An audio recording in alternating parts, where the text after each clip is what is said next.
Well, hello everyone, how are you doing this fine day? Hope you're enjoying your week. Welcome to another survival challenge. In particular, the survival challenge you have all been waiting for so long. That's right, my 35,000 sub celebration video coming out when I have 36,400 subs. This one took a while, guys. Look, I get it, I understand, I get the frustration, but there's a lot of shit to go through here. There's a ton of shit to go through. This is not a small thing I'm doing here. You guys don't understand how densely packed the He-Man universe is. No exaggeration, if you took the Star Wars universe and fused it with the Lord of the Rings universe, it still wouldn't be a fraction of the density that is within the He-Man universe. It is just crazy how much shit is in here. This is a universe with infinite timelines, 5 major universes that the story mostly takes place in, but a bunch of different universes outside of that. Just counting the planet of Eternia, there's over 105 different individual races, each of which with their own unique cultures. There is more than 10,000 years of history going all the way back to pre-Eternia, which is basically like Earth's version of Pangea when the entire world was just like one continent. 3 world wars, the Great Unrest, which is an entire period that's basically the equivalent of the Dark Ages fused with the Depression. Countless gods, damn near 100 different factions, thousands of different artifacts, each of which have their own unique backstory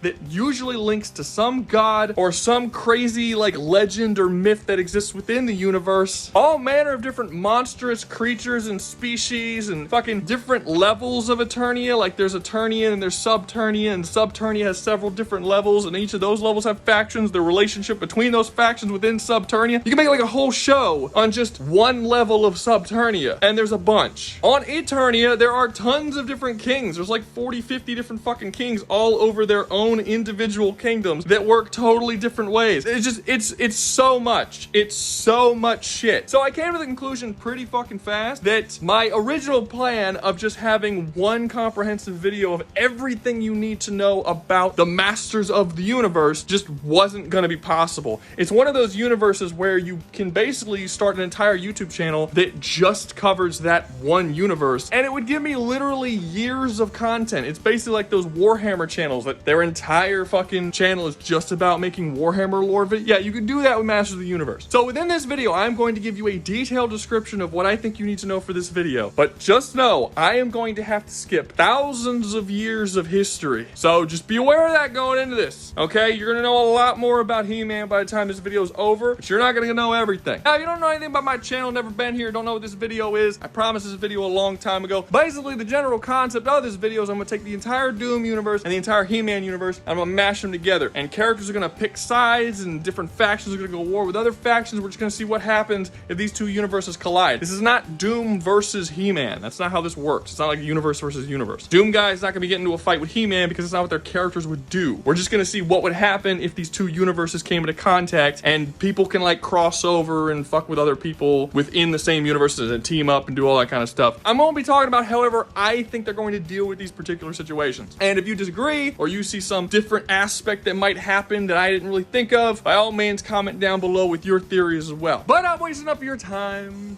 Let's get started. So first thing we're going to go over is the He-Man universe, because it is significantly larger than the Doom universe. It's going to take a lot longer to get through, and let's just get out of the way. Let's just do it. A long time ago, there was this massive alien empire known as the Horde that was ruled by this being known as Horde Prime. Horde Prime eventually had 2 sons. One of those sons was like, you know what, I'm not really a huge fan of being the son of a big-ass powerful warlord. I want to be a big-ass powerful warlord. Boom, killed his dad, became the new Horde Prime. He then took his Horde that was ruling over all of its like crazy dictator land and decided to spread his authority and influence across the entire infinite multiverse. And that's what he did for thousands and thousands and thousands of years. Oh, by the way, these guys are immortal because their technology and magic is so advanced they were capable of making themselves immortal. That's an important thing to note because this timeline is really fucking long. But you'll tend to notice that over time, when you're going around slaughtering literally what, quadrillions, I don't know, however many people are in these fictional, infinite universe things. A lot of fucking people. When you slaughter a lot of people, eventually they kind of react poorly. So this race of beings known as the Trollins, who are basically a bunch of master sorceresses that are essentially born with almost innate sorcerer powers, all came together. The most powerful beings within the Trollins came together, and they decided to create a weapon strong enough to fight back against the Horde. This weapon was known as the Sword of He. They then gifted it to the greatest warrior in the entire known universe, a man by the name of Ro, who when wielding the Sword of He, influenced by its power, transformed into a man that was known as Hero. Get it? Sword of He. He-Ro, hero. Yeah, I know, real clever. And if a weapon known as the Sword of He sounds completely foreign to you and you don't know what the fuck I'm talking about, just know that He is the Trollin word for power. This is, yes, the sort of power that He-Man will eventually get. And yes, that also means that He-Man is technically named Power Man. Anyway, Hero with his newly acquired power ends up going to war against the Horde. This happens for quite a few years until eventually he actually fights Horde Prime and gets severely fucking wounded and flees. He flees to an alternate dimension known as the Dimension of Eternity, where he arrives on a planet known as Eternia. Now, Eternia is very, very important to the multiverse as a whole, as it is the center point of the creation of the entire multiverse. This is a big deal. This is something that Horde Prime has always wanted to go to war with, but hasn't yet because he just feels like he's not quite there. He wants to make sure that when he goes to war with Eternia, he can take it over, and because he's immortal, he's not actually in all that much of a rush. And now, given that Eternia, the most powerful planet in the entire multiverse, now has his most powerful enemy, Hero, on it, this then complicates things a little bit. So instead of Horde Prime picking up his entire army and just going to war with the most powerful force in the entire multiverse, he decides, you know what? I have a brother, and if I die, my brother is going to become the new leader of the Horde, which would benefit him. I killed my father to get that. I don't really doubt that my brother would do the same thing to me. So I'm going to send my brother to go fuck with Hero and take over Eternia, and if he succeeds, great. Hero's dead. If he fails, great. He's dead. Either way, it's a win-win for me because some threat to my throne is gonna go away. So he looks towards his brother named Hordak and says, hey, go take over Eternia and kill Hero for me. His brother accepts and leaves, and very, very quickly lands on Etheria, which is another planet that exists within the same solar system of Eternia, and takes that shit over, with the intentions of using it as basically a home base, while he then begins his invasion of Eternia. Eventually, he does launch his invasion of Eternia, and when he does, he starts to piss off even more people, including one man by the name of Grayskull, who is just a peasant, nobody really all that important, but he doesn't like all of the murder and destruction and raiding and shit that is happening to his world, so he decides to pick up a sword and essentially start to form a rebellion. He very quickly proves to the people of Eternia that he is not only an exceptional leader, but also an amazing warrior, as he goes through countless battles with Hordak and the Horde. He also at some point during this war meets Hero. They become basically best friends, inseparable, and together they go to war. This eventually kicks off the Masters of the Universe's version of World War I, essentially, called the First Ultimate Battleground, which is a three-way war between Eternia, the Horde, and the Snake Men. And if you're looking at me like, well, what the fuck? You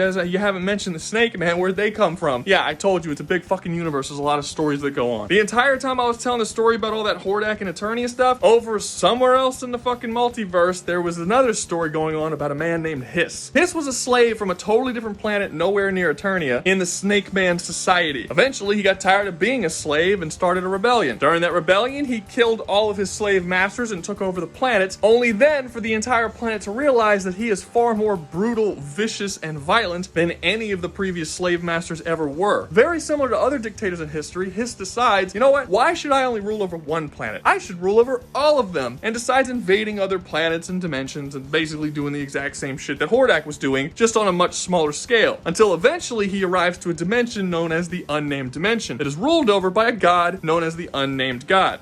Yes, there is a dimension named the Unnamed Dimension, ruled by a god named the Unnamed God. So they are named.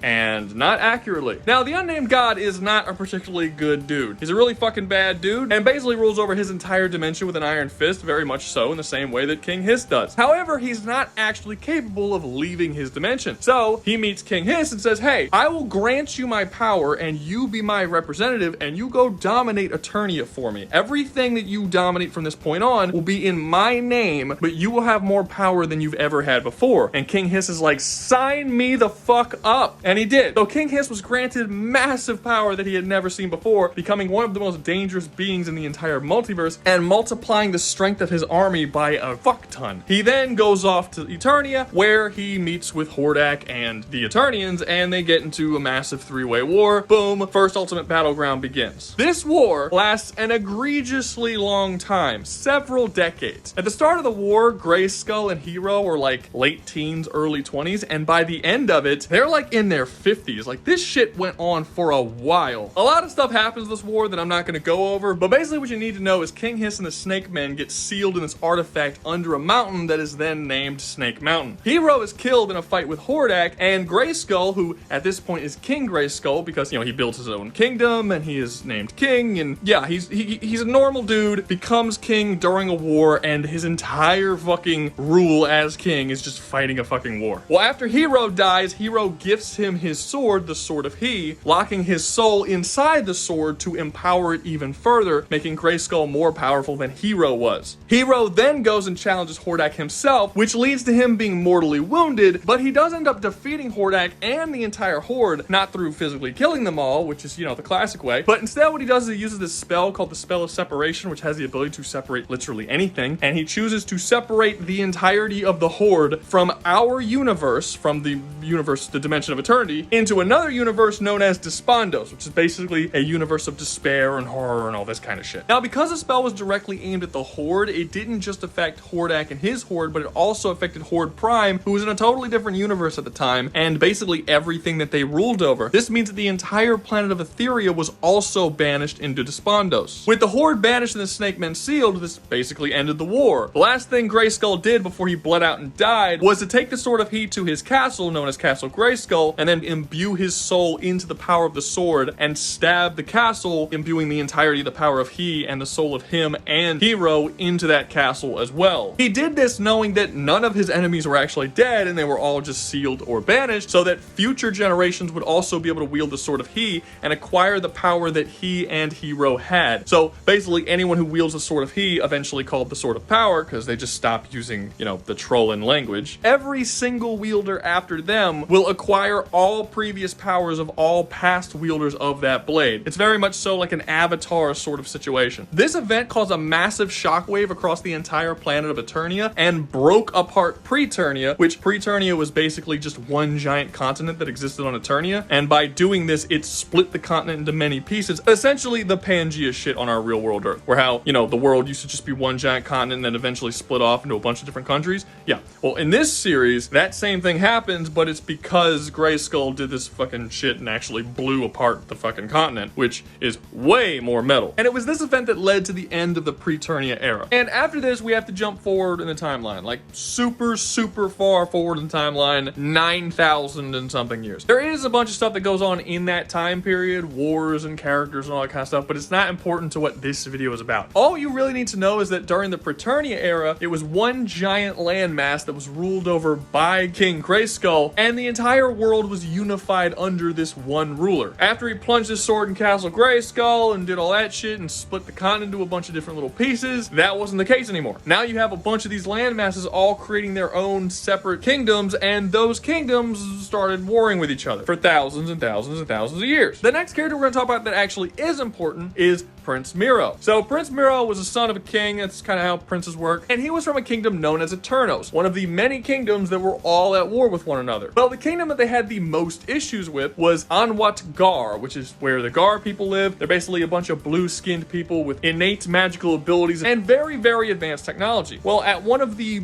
I guess, semi-more peaceful times, basically Eternos was in peace talks with the Gar. Prince Miro visited their country to lead those peace talks. While he was there, he met a Gar noblewoman who was semi-related to the king of the land. She wasn't like the daughter. She didn't qualify as a princess or anything, but she was like his niece or something. She was considered a noblewoman. Anyway, he started a relationship with her, and they started fucking like rabbits. He stayed there for months and months and months and months, and then eventually the peace talks fell through. He had to leave and go back to Eternos, and the war kicked up again. Now, this is where, if you're like super aware of He-Man lore, you might be a little bit confused, because in the comic books, the woman that he gets with is not a noblewoman. Her name is Saren, but she was was actually a witch who used magic to manipulate him into having sex with her. And this is true in the DC and Dark Horse comic continuities. But something you have to understand about He-Man is there's like 20 fucking continuities. There's a shit ton of continuities. The main continuity, or the continuity that most people would consider the actual canon of the series, would be the Classics continuity. That's the toy line, the mini comics, stuff like that. Basically, all these other continuities, the DC Comics continuity, the shows, anything outside of that, the Classics continuity takes those things, pulls from them the things that they want to keep, and leaves out the things that they don't want. And that makes up the Classic continuity. It's like an amalgamation of all of the best storylines put into this one thing. So while it is true that if you read the comics, Saren is a witch who manipulated him, in the actual Classics continuity, that's not the case. She was a noblewoman, they actually did like each other, and he eventually had to leave when those peace talks fell through. Years and years pass, and more warring happens, and it's He-Man. There's always some kind of war going on. And eventually, Prince Miro becomes King Miro, gets married to a human woman, and has a child named Randor. After a couple more years, Randor starts to grow up into be, a little boy child. He's not a baby or newborn, he's like a child boy. And then all of a sudden, a little guard child shows up at his palace claiming to be Miro's son. His name is Keldor. Miro finds out that Saren, the woman he had a fling with all those years back, had died, and she was pregnant from their whole sex stuff. Keldor was born, and Miro felt obligated to watch over the child as it was his son. However, this was kind of a weird situation because literally everyone in Eternos, actually kind of the entire world, fucking hate the Gar. The reason why they hate the Gar is because there was an opportunity to end all the warring, and the Gar said fuck that and kept on warring, and it pissed everybody off. To be fair, they had reason for doing it. Basically what ended up happening was there was a bunch of different countries that were all at war with one another, and they were about to start going into peace talks. Eternos had a massive battle with Anwat Gar and destroyed a large portion of their kingdom, like a third of their entire kingdom, killing hundreds of millions of people. The peace talks then started, and Eternos and everybody else agreed that we can end all of the warring and have like some decent peace. And they looked at Anwat Gar and were like, hey, Anwat Gar, we all agreed to peace. Why don't you come and also agree to peace? And the Gar were like, fuck you. You just killed like a third of our people. No. And then they just continued warring, which completely broke down all the peace talks and plunged everyone into several more years of war, pissing everyone off. To be fair, you gotta understand where the Gar were coming from. Like, imagine you're living in your country and then somebody, whoever, I don't care. You're American, right? You're in America, you're fucking at war with the Middle East. The Middle East comes and destroys the entire eastern coast of your fucking country. Then a month later, they're like, you know what? We're all gonna enter peace talks, and the UN comes to you and is like, all right, we're gonna have peace, no more fighting. And then you as the US is like, we just fucking lost our entire East Coast. Our whole country is in fucking mourning right now. No, we're not having we're fucking, dude, salting the land. I'm fucking up all of you. That's basically what the Gar did. And now because of that, the Gar is massively hated. Now, by the time that Keldor shows up on Miro's doorstep, the Gar are almost entirely wiped out. This is after the war is basically over. Miro still takes the boy in, but there is an understanding that even though he's the firstborn child of King Miro, Keldor can never be king because he's part Gar, and the Eternos people will never serve a Gar king. This is understood. Everyone knows this. Keldor knows this. It's good. We all get it. But because Eternia can't go 5 fucking minutes without warring, more wars start, and this eventually leads to King Miro basically disappearing. He gets banished into this other dimension, which is not Despondos. It's a totally banishing people into other dimensions happens a lot, like a lot in this series. If you're not dead, you're probably banished or sealed when it comes to this.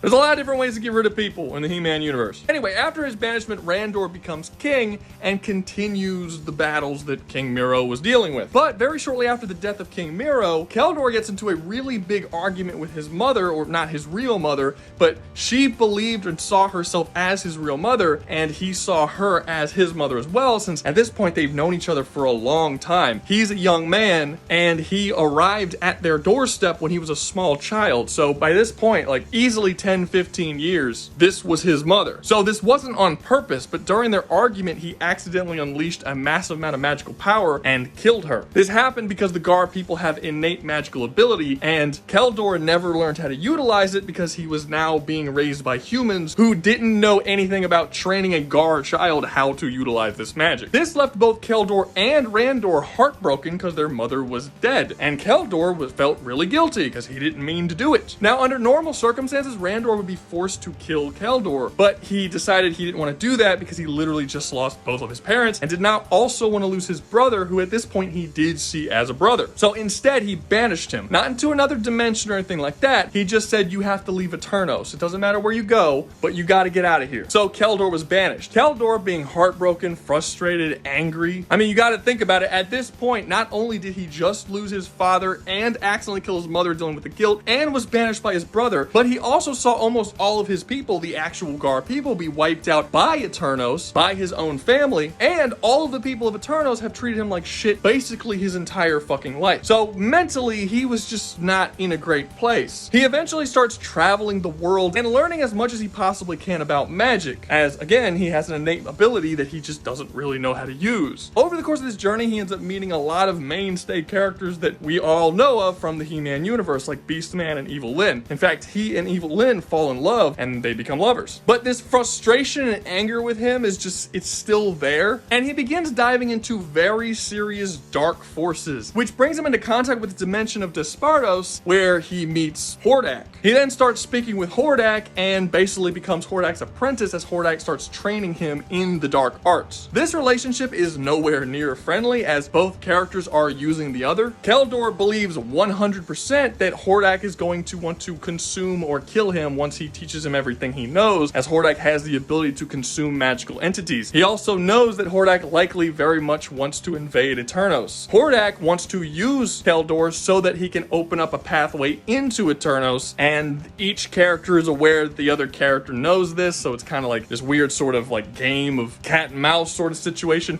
Anyway, it doesn't go anywhere good. Eventually, Hordak does actually get through in a hole in the universe and begins another war with Eternos. This leads to the start of the second ultimate battleground, which is a fight between King Randor and his forces, Hordak and his forces, and Keldor and his forces. And yes, he has quite a bit of forces. At this point, he has built up quite a lot of followers and is known as basically the most powerful sorcerer in all of Eternia. Once again, a lot of different stuff happened in this war, but the main things you need to know is that Hordak is sent back to Despardos, but not before he kidnaps the daughter of King Randor, Adora, and brings it with him. But it should be noted that King Randor isn't aware that Hordak kidnapped his daughter. He has absolutely no idea what happened to her. In fact, he thinks it's most likely she was killed. Keldor is mortally wounded by King Randor, and in order to save his life, he opens up a portal to a demon dimension where he makes a deal with a chaos demon. The chaos demon looks into his soul and sees his magical potential, as well as all of what it sees as being very good traits to have. Basically, Keldor is extremely ambitious. He's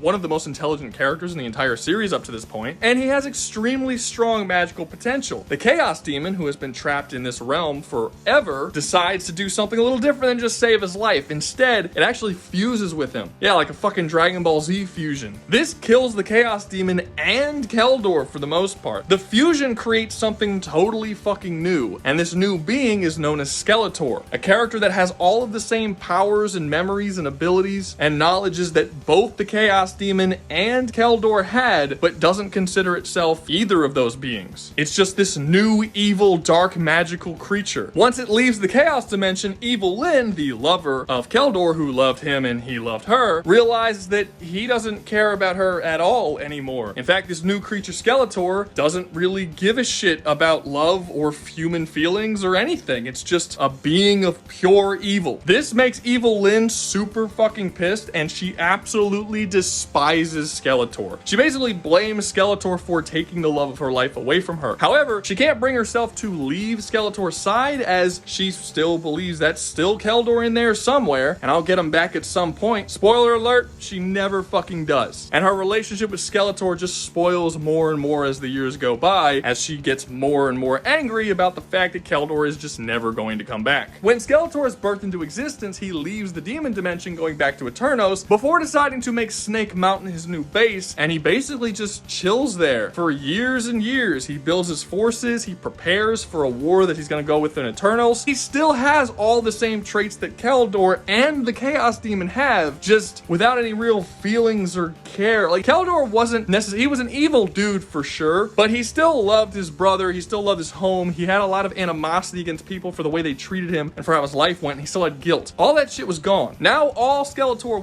was just raw ambition, intelligence, and magical power. King Randor then spends the next couple of decades basically doing what his father never could and ending all of the warring across all of Eternia, which he successfully does for the most part. Eternia becomes one united kingdom under King Randor. He doesn't dethrone anybody. Like, there's a bunch of other kingdoms that still exist, but they all exist under the control of King Randor. And those are all the major events that lead up to the beginning of the He-Man show that we all know of from the 80s. All that shit I just talked about, that happens before He-Man ever fucking exists. Eventually, Adora, the girl who was kidnapped by Hordak at the end of the second Ultimate Battleground, her brother grows up to become He-Man. He finds the Power Sword, becomes He-Man, and then you start seeing all the crazy He-Man adventures. Skeletor prepares for his war against Eternia for about 17, 18 years. But when he does finally consider himself ready and goes to war with Eternia, it was worth it, because he fucking dominates the entire planet. Like, no one is capable of stopping him. Before Keldor became Skeletor, he was of comparable skill and power to someone like King Randor. Now that he's fused with the Chaos Demon, has had nearly 20 years to prepare, it's not even close. Skeletor might as well be a god in the face of the greatest warriors in all of Eternia. There just isn't really anything anyone could do to stop him. That is until King Randor's son, Prince Adam, comes across the Sword of Power and becomes He-Man. Now you have to understand, this happening shocked the living shit out of literally everyone. At this point in the timeline, no one has seen the Sword of Power in several generations. There were no champions of Eternia in King Randor's lifetime or in King Miro's lifetime. No one currently alive, with the exception of the Sorceress, has ever seen the fucking sword or the champion of Eternia.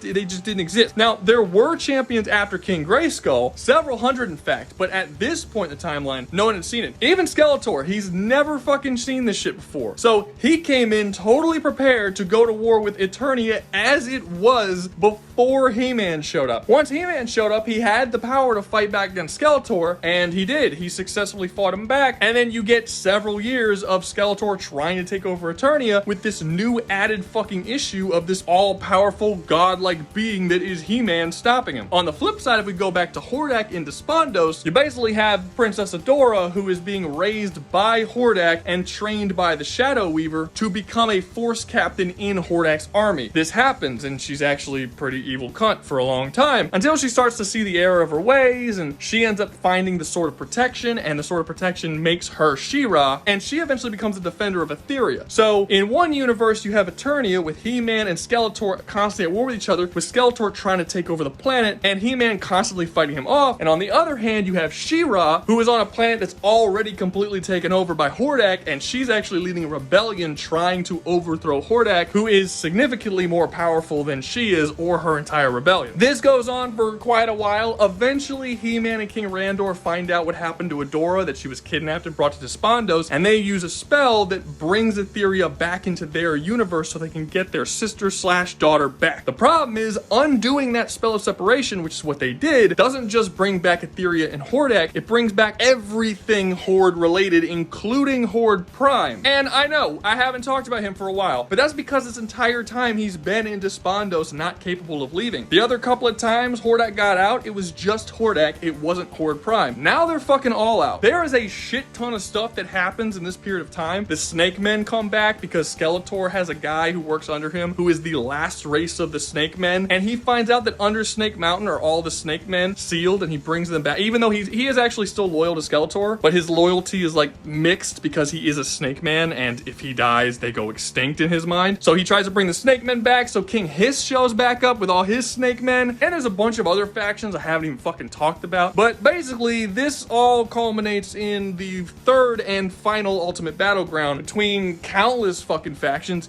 several factions that I haven't even talked on yet, and I'm not going to, because there's way too many. In this entire video, I've only brought up like, what, 6 or 7 different factions? There's literally hundreds that are involved in the third Ultimate Battleground. I mean, let me see, which ones did I talk about? I talked about the Heroic Warriors, which is He-Man's faction. I talked about the Chaos Warriors, or the Evil Warriors, depending. That's Skeletor's faction. Then there's the Horde. Then there's the Great Rebellion, which is She-Ra's faction. I've talked about the Trolla. I've talked about the Gar, and I think that's it so far. That's barely fucking anything. I haven't talked about the Cosmic Warriors, the Galactic Guardians, the Star Sisters, Scareglow and his Ghost Army. I mean, there are so fucking many. And every single faction that exists and is still alive at the point that the third Ultimate Battleground happens are all involved in it. Every single one. They all pick a side and go fucking ham. And like the other two Ultimate Battlegrounds, I'm not going to go into detail what happened because there's a lot involved, but basically what you need to know is that every single major character and basically all the minor characters get massive fucking power-ups, and everyone either dies or ascends to some form of godhood. Literally everyone. That's the ending for all but two characters in the entire series. Just to give you an example of some of the crazy shit that happens, She-Ra actually eventually goes on to kill Horde Prime, but Horde Prime possesses her armor, turning her into Despera, which is like this strange fusion of She-Ra and Horde Prime that has the power of both. Then the Elders of Trolla all come together and grant Orko all their power. By the way, I've been talking about Trolla this whole time. Orko is a Trolla. That's what that species is. They grant Orko all of their power, and he uses all the magic he can to separate the soul from She-Ra so she could keep fighting in the war. Hordak gets tired of fighting with Eternia, so he basically turns himself into just a straight up fucking cyborg, barely even any biology left in him, using techno magic, making him more powerful than he's ever been before. He also makes a copy of the Sword of Power, but instead he imbues it with his own blood and techno magic, which creates, I believe it's called the Sword of Evil or the Sword of Blood. I don't exactly remember, but basically it's an equal opposite sword of the Sword of Power, and it's red, and it has a bunch of extra abilities like the ability to corrupt anyone who comes near him, turning them into his slaves that he can then send to fight after people. This allows him for the first time ever to equally fight on the same ground that He-Man does. Skeletor, before the war started, was banished into a chaos dimension. Again, a lot of banishing into other dimensions happens in this universe, where he then comes back as basically a chaos death god with unlimited power over life and death. He-Man finally utilizes the full power of Castle Grayskull and Eternia, which basically makes him the most powerful being in all of existence. He becomes the master of eternity and has control over all of space, time, and fate. He even shatters the very concept of destiny and fate with his bare hands. Teela, He-Man's wife, who at this point He-Man is king, Teela becomes a literal goddess of the entire multiverse. I mean, shit, even minor characters get massive fucking upgrades, like Roboto, right? Roboto's nothing special. He's just one of the heroic warriors. There's tons of them. They're just basic soldiers that serve He-Man and King Adam, and they're constantly helping him with his fight against Skeletor and Hordak. He's just a cool little robot dude with robot abilities, nothing special, right? He, with Man-at-Arms, comes together to use his technology to create this massive fucking war satellite in space that has the ability to wipe countries off the map. And then Roboto's body gets so fucking badly damaged that Man-at-Arms takes his mind, his AI mind, puts it into that giant battle station, and Roboto just is a massive war satellite. He just is that now. That's his body. And then he uses it to go to war. He eventually fucking blows up and it kills both Man-at-Arms and Roboto. Yeah, Man-at-Arms, like the third or fourth most important character in the entire series. He gets fucking blown up and dies here. And that's the thing that people don't really realize, I think, about He-Man, is that it actually does have an ending. Like, in Classics canon, there's an ending to the story. Basically, every single character that you give a shit about dies. Hordak dies. Skeletor gets erased from existence, but his essence somehow still lives on as the concept of chaos itself, and then just spreads throughout the multiverse outside of where Eternia is. His corruption will just always be out there somewhere. But Skeletor, as we know him, his mind, his knowledge, all that, it's gone. He is just the essence of chaos. Prince Adam passes the Sword of Power onto his son Dare, who he has with Queen Teela, and then he, like many wielders before him, just put his soul into the swords to help Prince, and I guess at this point King Dare, on whatever future thing he has to deal with. The entirety of the dimension of eternity fucking collapses and starts to break apart and get destroyed. And Teela, who at this point becomes a fucking god, ends up taking eternity to protect the entire multiverse. She creates a new universe outside of the dimension of eternity and moves the planet of Eternia outside of it into that new universe. So the actual universe of the dimension of eternity fucking collapses, and everyone there dies who isn't already dead. By this point, most of them most of the characters you care about are dead. But after collapses, literally everything's gone that you know of. And the series starts anew with Dare and the son of Skeletor and Evil Lyn, because they have a child with the absolute dumbest name you can ever think. I'm not even gonna say it. It's fucking horrible. He's not a part of this video. I don't want to talk about him. But basically, they go into this new world, and the idea is that the fight will live on, and they basically reset the entire universe and all of the events. And Dare has to now defend against what It's his name's Skeleton. It's so fucking stupid. They could have gone with that. Like, I understand that Master of the Universe has stupid names. I get it. You know, Ram Man, he's a man with ram powers, right? Like, there's a bad guy with 2 heads. His name is Too Bad. Like, there's dumb names, but Skeleton is the only one that legitimately upsets me how stupid it is. Because he's not even, like, he's a teen now, but was he called Skeleton when he was a child? Is he gonna be called Skeleton when he's fucking 800 years old because he's basically immortal? You could have called him anything. If you wanted to keep the Skella motif, you could have made him be like a techno mage or whatever and called him like Skeletron, or maybe Skella King after his father dies. Like, why Skeleton? It's just so fucking stupid. Anyway, point is, while the first Ultimate Battleground is probably my favorite because it's just a really epic story and you get to actually see the rise of all of these like really interesting characters that aren't around for very long, it just seems like the type of story you would see in some massive epic fantasy. The third Ultimate Battleground is just a full-on fucking fight. It's just a fight with every character getting as powerful as humanly possible and going at it, and the entire multiverse collapsing in on itself. If you just like fucking massive amounts of action, that's the third Ultimate Battleground. That's where everything is at its most extreme, most insane, and all the absolute craziest fucking shit happens all at this one moment. And due to them being the most powerful at this moment, this is likely where we're actually going to set the events of this particular challenge. It will probably be right before or during the third Ultimate Battleground. And that's it, everybody. We did it. We got through the Masters of the Universe timeline and all the important story events. Well, no, not even close, actually. There's a lot we didn't cover. But we've done enough for you to understand, so we're moving on to Doom. Oh, God, no, not Doom.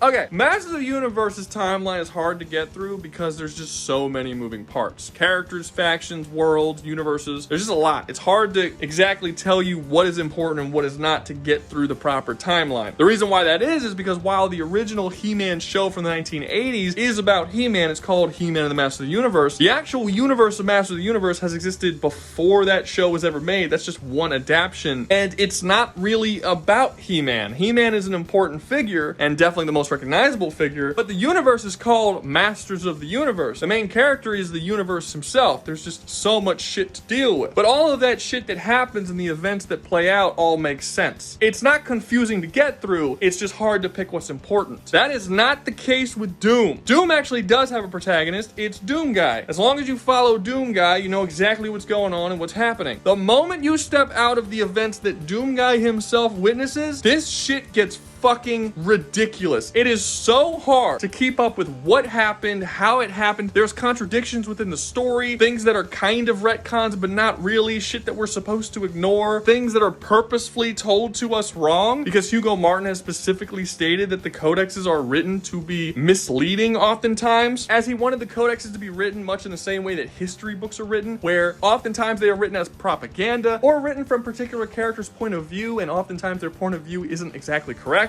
And normally this is not like a big deal. This could actually be a pretty cool way to write your codexes in a particular story, but that only really works if your story makes sense like by itself and is in the proper like we have to know what order things happen in and the general gist of what those things that happen. We can get like different interpretations and stuff, but we still kind of need to know more or less what happened. In Doom, we don't. There's multiple timelines, multiple instances of characters jumping through time to different points. Things don't have a chronological order because of all the time bullshit shenanigans. So it's already fucking confusing to begin with, and then you get a bunch of codexes that are like interpretations that just make it even more confusing, and a lot of shit just straight up doesn't add up at all in any way. There are legitimate plot holes in this story that Hugo Martin has just straight up said, yeah, those are plot holes. I just did it because it was fucking cool, and I didn't realize it was a plot hole at the time, which, you know, kudos for him for admitting it, but it does make my job a lot fucking harder. So as I go over the Doom story, I will for the most part be ignoring all outside information that you don't experience yourself while playing as Doomguy, because it's all so jumbled and flawed and fucking issues with continuity, and it's just, it would be, I would essentially just have to be doing my own interpretation of it all, and you just can't call that factual until we get more information, or until they fix the massive fucking plot holes that exist within this entire series, which,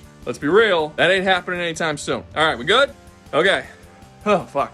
let's get started. Okay, so originally Doomguy wasn't Doomguy. He was a Doom Marine. And he was just like a dude. He was just a Marine. Well, I mean, he wasn't just a dude. He was actually a primeval, and a primeval is like a being superior to that of God. And he was specifically brought into the universe for the sole purpose of killing the creator of everything, all things, everywhere. But he doesn't know that right now. As of right now, all he knows is that he's like a dude and he's a Marine. That's fine. So he's off doing his mission, doing his little Marine thing, and then his superior officer is like, hey, go and shoot all those people over there. And Doomguy's like, those are innocent people. And he's like, yeah, I know. It's an order, go shoot them anyway. And Doomguy punches this dude in the face so fucking hard that he basically caves in his entire skull and nearly kills him. I don't know why he didn't catch on that he's clearly not a normal dude, but you know, whatever. That's what they want us to believe. So the caving into this man's face was a big fucking deal, and the entire government was like, well, we can't just dishonorably discharge this dude, because that'll make the reason why he's dishonorably discharged public record, and they're gonna know that we have officers who are fucking gunning down innocent people. So instead, we're just gonna quietly shove this shit under the rug, and as punishment to Doomguy, we want you to just go guard this shitty research lab up on the moon of Phobos near Mars, where you won't have any action or any contact with anything relating to us. You'll just be basically a glorified security guard. And as far as the military was concerned, that's where Doomguy's story was supposed to end. But that research base on Phobos was actually owned by the UAC, and they were using it to try and deal with the current energy crisis that was going on Earth, which somehow made them open up a portal to hell. So then a bunch of demons started flooding in the research lab. Doomguy grabbed a bunch of guns and started fighting them off, and that's where you get the plot of Doom 1. He fights through the whole thing until eventually he makes it to the surface outside of the lab, where he then realizes, oh shit, they didn't open up a portal letting demons into the lab, they accidentally teleported the whole fucking moon into hell. He looks up, he don't see no fucking stars, looks off the side of the moon, he's like, oh shit, that's hell down there, that's an army of demons, I'm fucking trapped in hell. Fantastic. He fights his way all the way through hell until he finds a portal leading back to Earth, which he goes through, goes to Earth, fights a bunch more demons, because when he gets there he realizes that they've all started flooding Earth as well, kills his way all the way to his home, where hopefully his pet rabbit Daisy is gonna be super safe and awesome. She was not, super fucking murdered. They cut her head off, which is like, really? God damn, like you couldn't just like shoot? In all the ways to fucking kill a rabbit, is beheading it really necessary? Whatever. Anyway, this severely pissed him off, and he kept fighting on Earth all the way until he got to the Icon of Sin, the biggest, baddest demon at the time, and he killed the Icon of Sin, boom, ending the plot of Doom 2. Things went relatively back to normal after this. The demons were gone, Earth was fine, Phobos was fucked, but I mean there weren't any more demons on it, so that's about as good as it gets. The only person who wasn't fine was Doomguy, because believe it or not, after going through all that shit, he actually had some serious fucking PTSD, and he just couldn't function in normal society. And nobody knew what to do with him, because you had this soldier badass dude who's killed literally thousands of fucking demons and basically saved your entire planet, but he can't function in normal fucking society. Like, he's having night terrors and fucking, you know, waking up attacking people and shit. Like, he's not psychologically there anymore. So after quite a while of the government not knowing what to do with this fucking monstrous badass that they have in their midst, and Doomguy himself getting unbelievably frustrated with his current mental state, all of a sudden this massive military satellite out in space somewhere gets completely overthrown by an army of demons. The military's like, oh, well, all of our dudes keep fucking dying. We got this one dude who's actually really good at killing them, and we don't know what to do with him. Just send him to the fucking satellite. And they go to Doomguy like, we're gonna send you to a satellite with more demons. That shit that gave you PTSD and fucked you up, you're gonna go through more of it. And Doomguy's just like, I mean, I guess, I don't know what the fuck else to do, fine. So he goes with the satellite and starts killing more demons up in the satellite. However, what no one was aware of is this was actually a purposeful trap laid by a demon known as the Mother Demon, who was pretty pissed off that a lot of her babies were killed by Doomguy during the plot of Doom 1 and 2. The Mother Demon's plan was simple. Take this baby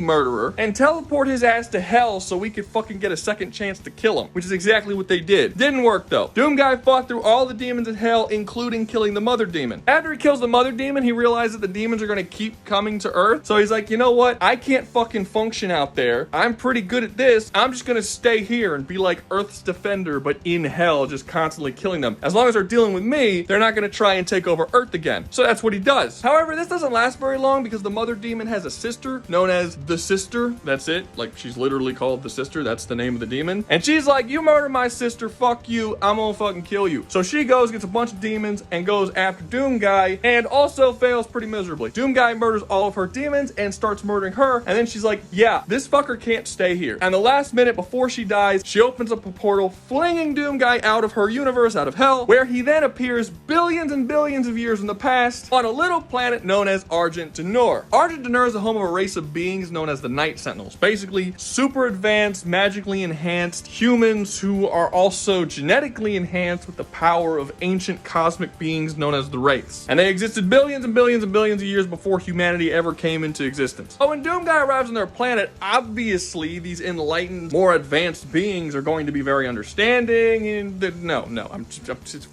fucking with you. They throw him into a fucking coliseum with a bunch of gladiators and criminals and just let him duke it out. However, they are greatly impressed by his performance. He basically solos all of them with his bare hands, beats the living fuck out of every single one of them. This actually makes them have a lot of respect for him, and they pull him out of the Coliseum and actually kind of start treating him like a person. It also catches the eye of a character known as the Con Maker, who is basically, it's not really that important because it's not Doomguy's part of the story, which is all I'm telling here, but essentially, she doesn't want to fucking die, and she wants immortality, and then eventually uses Doomguy's connection to the demons to contact them in a quest to look for immortality, which leads to the fall of all the Night Sentinels. But all that's in the background, and Doomguy doesn't really see that. He's just kind of there to deal with the fallout when all that shit finally hits the fan. But for now, he is accepted in Argent society. He trains with their soldiers, he lives in their homes. It's fine, everything's cool. He actually becomes a relatively respected member of their society. Eventually, the Con Maker's fuckery causes a bunch of problems, and demons start invading the universe of Argent D'Nur, which leads to many fights between Doomguy and the Night Sentinels against the demons. But this is a very one-sided fight. They make it very clear that these fucking things are basically infinite. Well, we know they are infinite, but to the Night Sentinels, they're basically infinite, as it doesn't matter how many of the demons they kill, more and more keep coming, and they're dying at insanely fast rates. Something just needs to be done, and something is eventually done, but only after the demons send a giant titan that's capable of taking on the entire planet of Argent D'Nur. He's literally about to destroy the entire fucking planet. And then it's not even the Night Sentinels that do anything about it, it's the fucking Makers. A maker known as Samor Maker takes Doomguy and brings him this thing called the Divinity Machine. Divinity Machine is this machine that you put Night Sentinels in, and it gives them all kind of crazy powers, but there's also a pretty good chance they die from it. Basically, only the strongest warriors can survive it. But Samor Maker manipulated the machine and altered it so that now it doesn't just give you crazy awesome wraith powers. He swapped it out for a piece of Davith, who is the god of the entire Doom multiverse. So Doomguy was actually getting enhanced by literal god, and he survived it. He got ridiculous over-the-top god level powers, and it allowed him to take on the Dreadnought by himself, solo against giant fucking titan. These titans are taller than skyscrapers, by the way. And he kills them with a fucking crucible, which is this crazy awesome sword laser thing that's made of argent, and it's a cool thing. Anyway, he stabs him in the chest with it,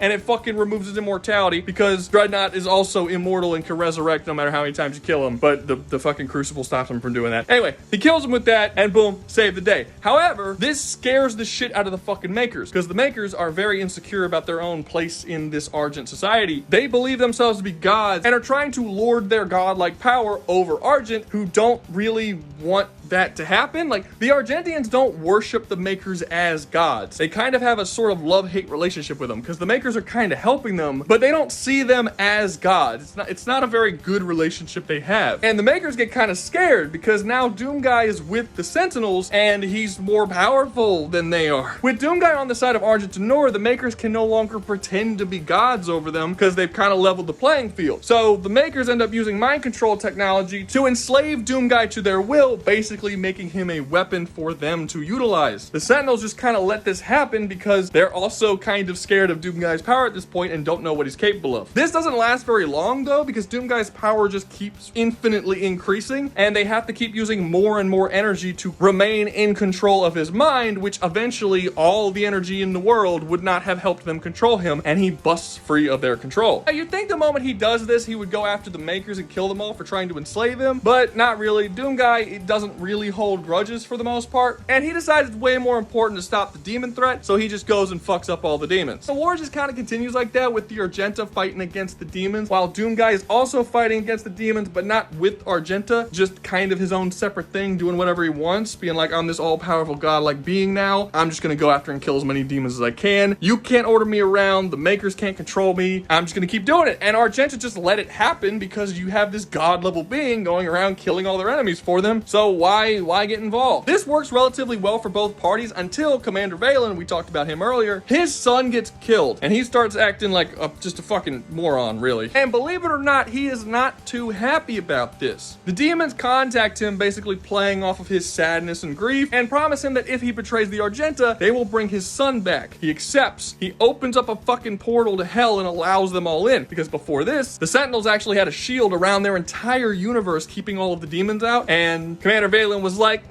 we don't need that, and he got rid of it. So now the demons flood in, and it basically led to the end and the complete annihilation of all the Sentinels. Or at least that's what we were told, until some pretty bad plot holes come up later. Don't worry about it. In one last-ditch effort to not even really beat the demons, but to just kill as many as humanly possible, Doomguy joins up with a large army of Argenta. They all jump into hell and just start fighting for as long as they can. For billions and billions of years, actually. Bare minimum 2 billion years. And as they fight, every single Night Sentinel drops dead until there's no one left but Doomguy. He fights for no less than 2 billion years with no food, water, or sleep. He just keeps going. Doesn't even take little breaks to like look around and enjoy life, you know? He just constant fighting. That is a crazy level of fucking concentration. I can't do that shit for like 20 minutes. This dude did that shit for 2 billion years? It was wild. Anyway, eventually the demons get tired of getting fucking murdered by him, so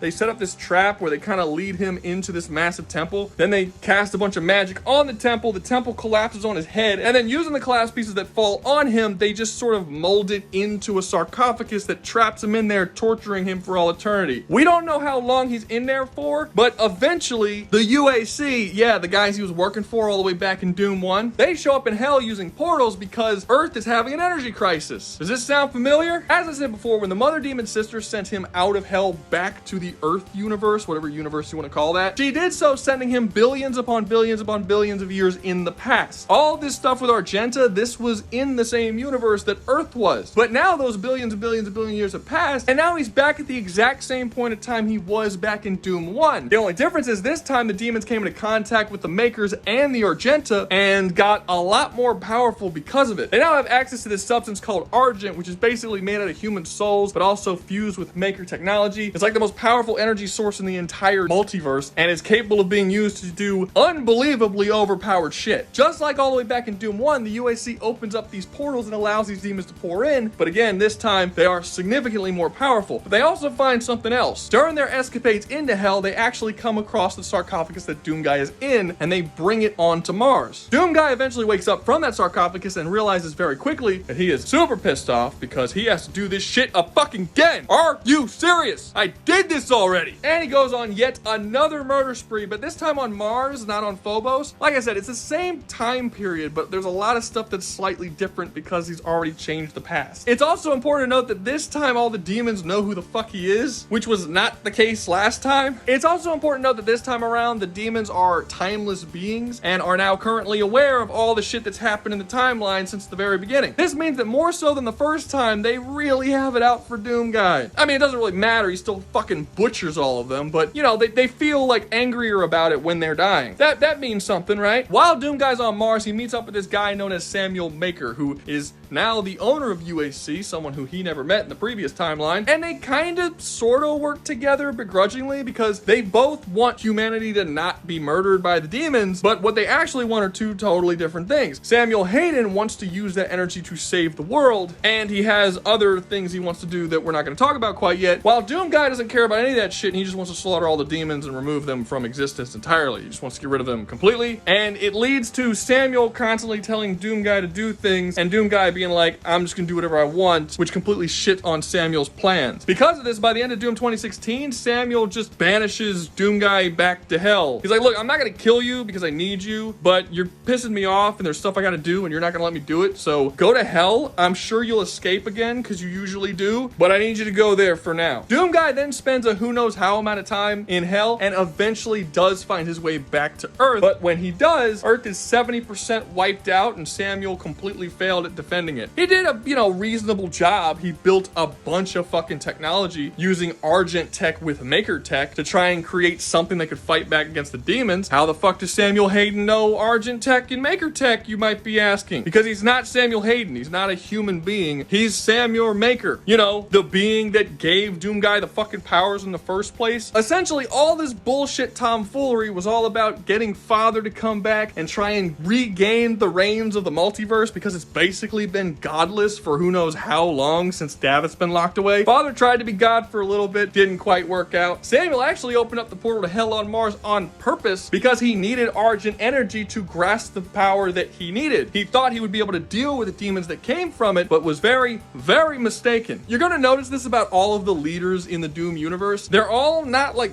bad guys necessarily, but they just kind of suck at their job. They're all extremely selfish and they want things for themselves while not necessarily wanting to slaughter, trillions of fucking people like they end up doing. They just don't have the right mindset to actually rule over people well because they're all kind of selfish assholes. Doomguy's the only one that's genuinely selfless, and that leads to him just wanting to murder all the bad people and not really care about all the power and control and all that shit that all the other gods do. This also leads to him having issues with the gods themselves and oftentimes killing them or trapping them in life spheres or just fucking them up really, really badly. This is basically the entire theme of the story. The Doom multiverse has been described by Hugo Martin as a place with really, really poor management. And I'd say that's a bit of an understatement. Though Doomguy fights his way all across Earth yet again, eventually kills the Icon of Sin yet again, and basically saves what's left of Earth as he gets there. He wipes the planet of most of the demons, damn near single-handedly. Very impressive. But by this point in the story, he's just getting really fucking fed up with this shit. I mean, understandable. The dude has been fighting these fucking things for literally billions of years at this point. He just kind of wants to be done. So he devises this whole plan to actually go and find the person who created these beings in the first place, the most powerful being in the entire Doom universe, the god of the Doom multiverse, Davith. He's like, I'm just gonna find Davith, I'm gonna fucking kill him, and that should solve the problem. So that's what he does. There's a lot of other little stuff that happens you don't really know about, but basically he fights his way through a bunch of gods, he fights his way through a bunch more demons, he fights his way through a bunch more makers, leading up to him actually purposefully bringing Davith back, which is kind of weird. Like, why? Like, Davith at this point was betrayed by Father and was locked in a life sphere. A life sphere is essentially taking someone's entire conceptual existence and trapping them in a little ball. This works against everyone, including gods, and it worked against Davith, who is the most powerful god in all of Doom that we are currently aware of. But Davith being trapped in this life sphere really isn't helping Doomguy complete his goal, which is to wipe out all the demons and get rid of the demonic corruption once for all. Davith's anger is what created the corruption in the first place, and it's still spreading despite the fact that he's trapped in the life sphere. He still has effects on the outside world. Father and Samuel Maker are not particularly happy whatsoever that Doomguy wants to release Davith for the sole purpose of killing him, to be fair, but they're just like, no, let's not do that. So before Doomguy actually releases Davith, he destroys Father's life sphere, which is,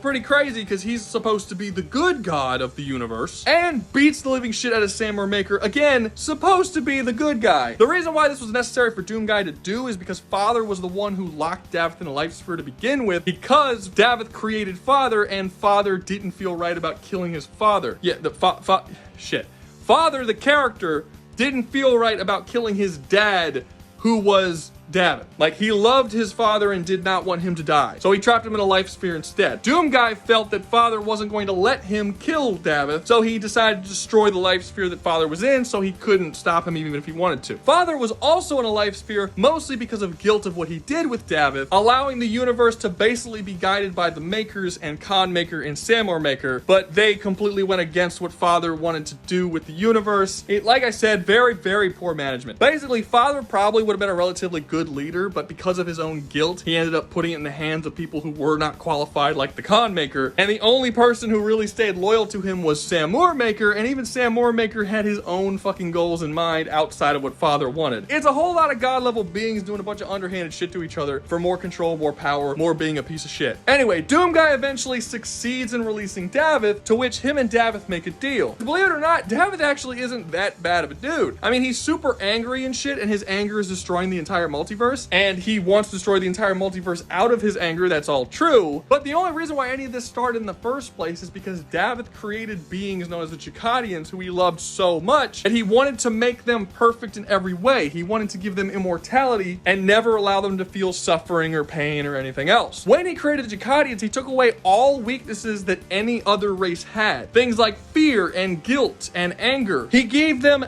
infinite levels of ambition. He took away their need to sleep and eat and really do anything that every living being in the universe needs to do. Now, if you're sitting there thinking, hey, this sounds like a really good idea. I wish I didn't have any guilt or fear and had infinite levels of ambition and no need to sleep or eat or funk. No! You fucking, what, you know what happens if you take away everyone's fear and guilt and then up their ambition to like fucking, 15 out of 10? You make some really fucked up people, man. The Chikadians end up being what we know as today in Doom as the demons. Of course that's what they fucking became. You took away their guilt and upped their ambition. What the fuck did you think was gonna happen? Anyway, when Davith was released from his life sphere, he was actually aware of literally everything that's been happening outside because he's basically an omniscient being. He's also surprisingly an extremely honorable warrior. So when he comes into contact with Doom, who is at this point the greatest warrior who has ever existed in all of anything, he doesn't just immediately erase him, or well, probably he can't, to be honest. They're both primeval, so I doubt they would be able to erase each other. But you do need to still give him a little bit of credit here, because at this point, it's made very clear that he wants to and can erase all of existence right now in this moment. That's what he genuinely wants to do, because again, he's super angry he was betrayed by the father. He just feels like he needs to start everything fucking over, erase everything, and then just start from scratch. But because he's aware of literally everything that's happened outside of the life sphere while he was in there, he's actually gained quite a bit of respect for Doomguy. So he just offers him, an option. He's like, you and me, 1v1 fight. I win, I fucking erase everything. You win, you kill me, and I will make sure that all of my demons, when I die, get teleported back to Jakad, back to hell, and it stays closed off from the rest of the multiverse forever. And that's exactly what happens. Doomguy and Davith get into a fucking all-out brawl across the multiverse, and eventually Doomguy wins. He beats Davith, Davith dies, and just like Davith said, because he said it, all of the demons outside of hell get instantly teleported back into hell, and hell becomes closed off to all other universes. They can no longer teleport out or spread in any way. And as far as it seems, since he's dead, that should also stop the corruption from spreading as well, since the corruption in reality was just Davith's anger. I touched on at the beginning of this section how Doomguy is a primeval and that he was basically just like created by the universe for the sole purpose of defeating Davith. That's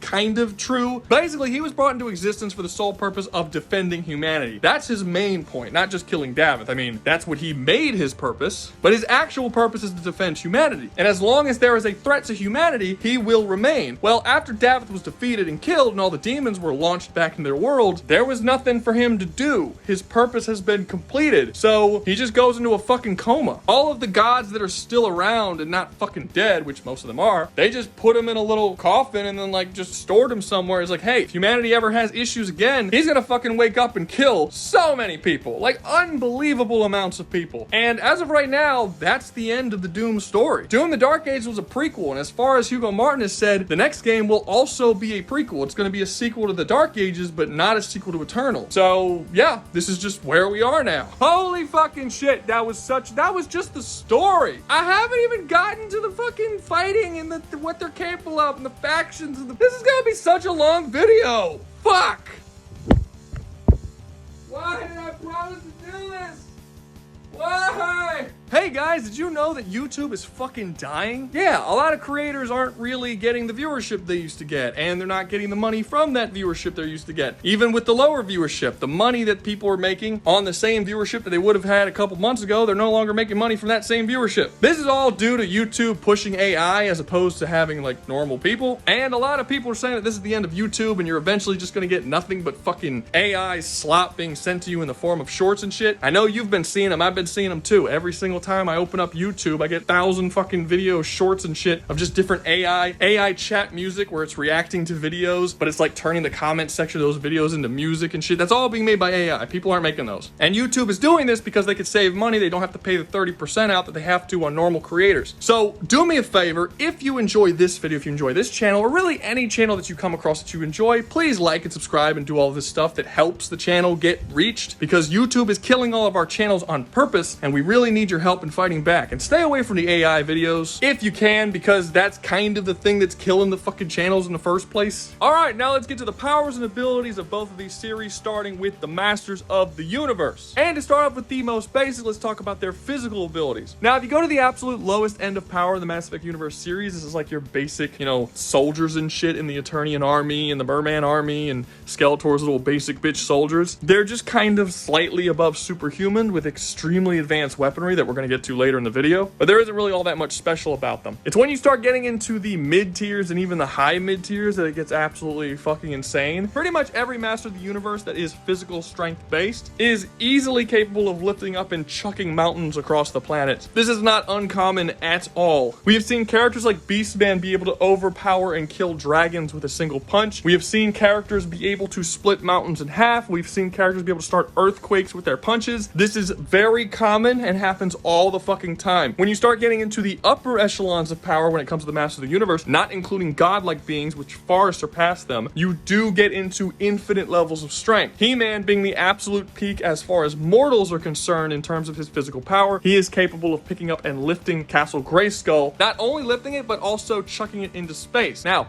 why is this impressive? It's just a castle. Well, it's not. It has been reiterated time and time again that Castle Grayskull shouldn't even be possible to lift, and people who normally would be able to lift it struggle to lift it, noting that it is considerably heavier than it appears to be on the outside, and that's for good reason, because the inside of Castle Grayskull is infinite in size. See, the thing about Castle Grayskull is that there's only one of them in the entire multiverse, in the entirety of every timeline. All Castle Grayskulls that you see are all the same Castle Grayskull. So if you're in the main timeline with He-Man and you look at Castle Grayskull, and then you go into a different timeline or different universe and see a completely different Castle Grayskull, it's not a different Castle Grayskull, it's the same one. You can enter one Castle Grayskull and then walk down these infinite corridors, because they are infinite, they're specifically stated to be so, and find another door, exiting it, and walking into a totally separate timeline. Every single one of these Castle Grayskulls are linked, and all of that weight exists within any individual Castle Grayskull. He-Man lifting up Castle Grayskull and chucking it into space, with ease by the way, shows pretty clearly that he has infinite strength. He's also shown on multiple occasions being able to destroy and break things that are stated to be impossible to destroy, or have infinite durability, or just be unbreakable in some way, usually enchanted through some form of magic, and yet he's capable of breaking them with the same ease that he chucked Castle Grayskull. I'm not really sure if we've even necessarily seen He-Man in canon struggle against anything. He just kind of does whatever he needs to do that is strength based. It's just kind of the way his power set works. And there are characters that, while nowhere near his strength because he is infinite, are capable of fighting against him in some way or another. Characters like Fisto, for instance, who is a friend of He-Man's and considered the second strongest being in all of Eternia, was capable of hand-to-hand fighting against He-Man, and when their fists came into a clash, it was directly stated that Fisto is the only character in all of Eternia that would have been able to survive that punch. Now, does this mean that he has infinite durability? No, He-Man wasn't trying to kill Fisto, but he did punch him with enough force that it was thought that every other character would have died other than Fisto if they were punched with that same amount of force. This is significant considering that even characters like Skeletor, who, while extremely powerful, is not a top-tier physical force, is capable of destroying several planets with a single swing of a hammer. There are a sizable number of characters in Eternia, Etheria, all across the Masters of the Universe series that are capable of matching and even surpassing Marvel and DC comic characters. In fact, at one point in the 80s, there actually was a crossover crossover comic where He-Man fought Superman and beat his fucking ass. I believe this was Silver Age Superman 2. I'm pretty sure this was the version of Superman that sneezed the galaxy away. While I'm not going to say this level of strength is common necessarily in the Masters of the Universe, it's common enough, and most of the main characters of the series are at least somewhat comparable to this. I'm not even really going to touch on speed for either Doom or Masters of the Universe, because both series are shown that characters can dodge light, and both series are shown that they're capable of flying across all of universes and even multiverses, so their speeds should be somewhat comparable. But the most important thing about Masters of the Universe, and the thing that makes Masters of the Universe Master of the Universe, is the powers that come from being a Master of the Universe. I'm not going to go too much in the history, but basically a long time ago, there was a god known as Stanor, who, by the way, was very heavily based on Stan Lee. His face literally looks exactly like Stan Lee, you know, from Marvel Comics. Yeah, well, he was a neutral god, neither good nor evil, and at one point he just decided to create Masters of the Universe, which was basically to just randomly hand out a grab bag of random powers that threw the entire multiverse into fucking disarray forever, just at all times. Basically, what being a Master of the Universe entails is that a person who becomes a Master of the Universe has ultimate and unlimited power over a particular aspect of the universe. So characters like Skeletor being the Master of Death gives him unlimited power over life and death, which is the reason as to why nobody can fucking kill this dude. Beastman being the Master of Beasts gives him unlimited power over beasts. He can control any beast no matter what, and how the term beast is used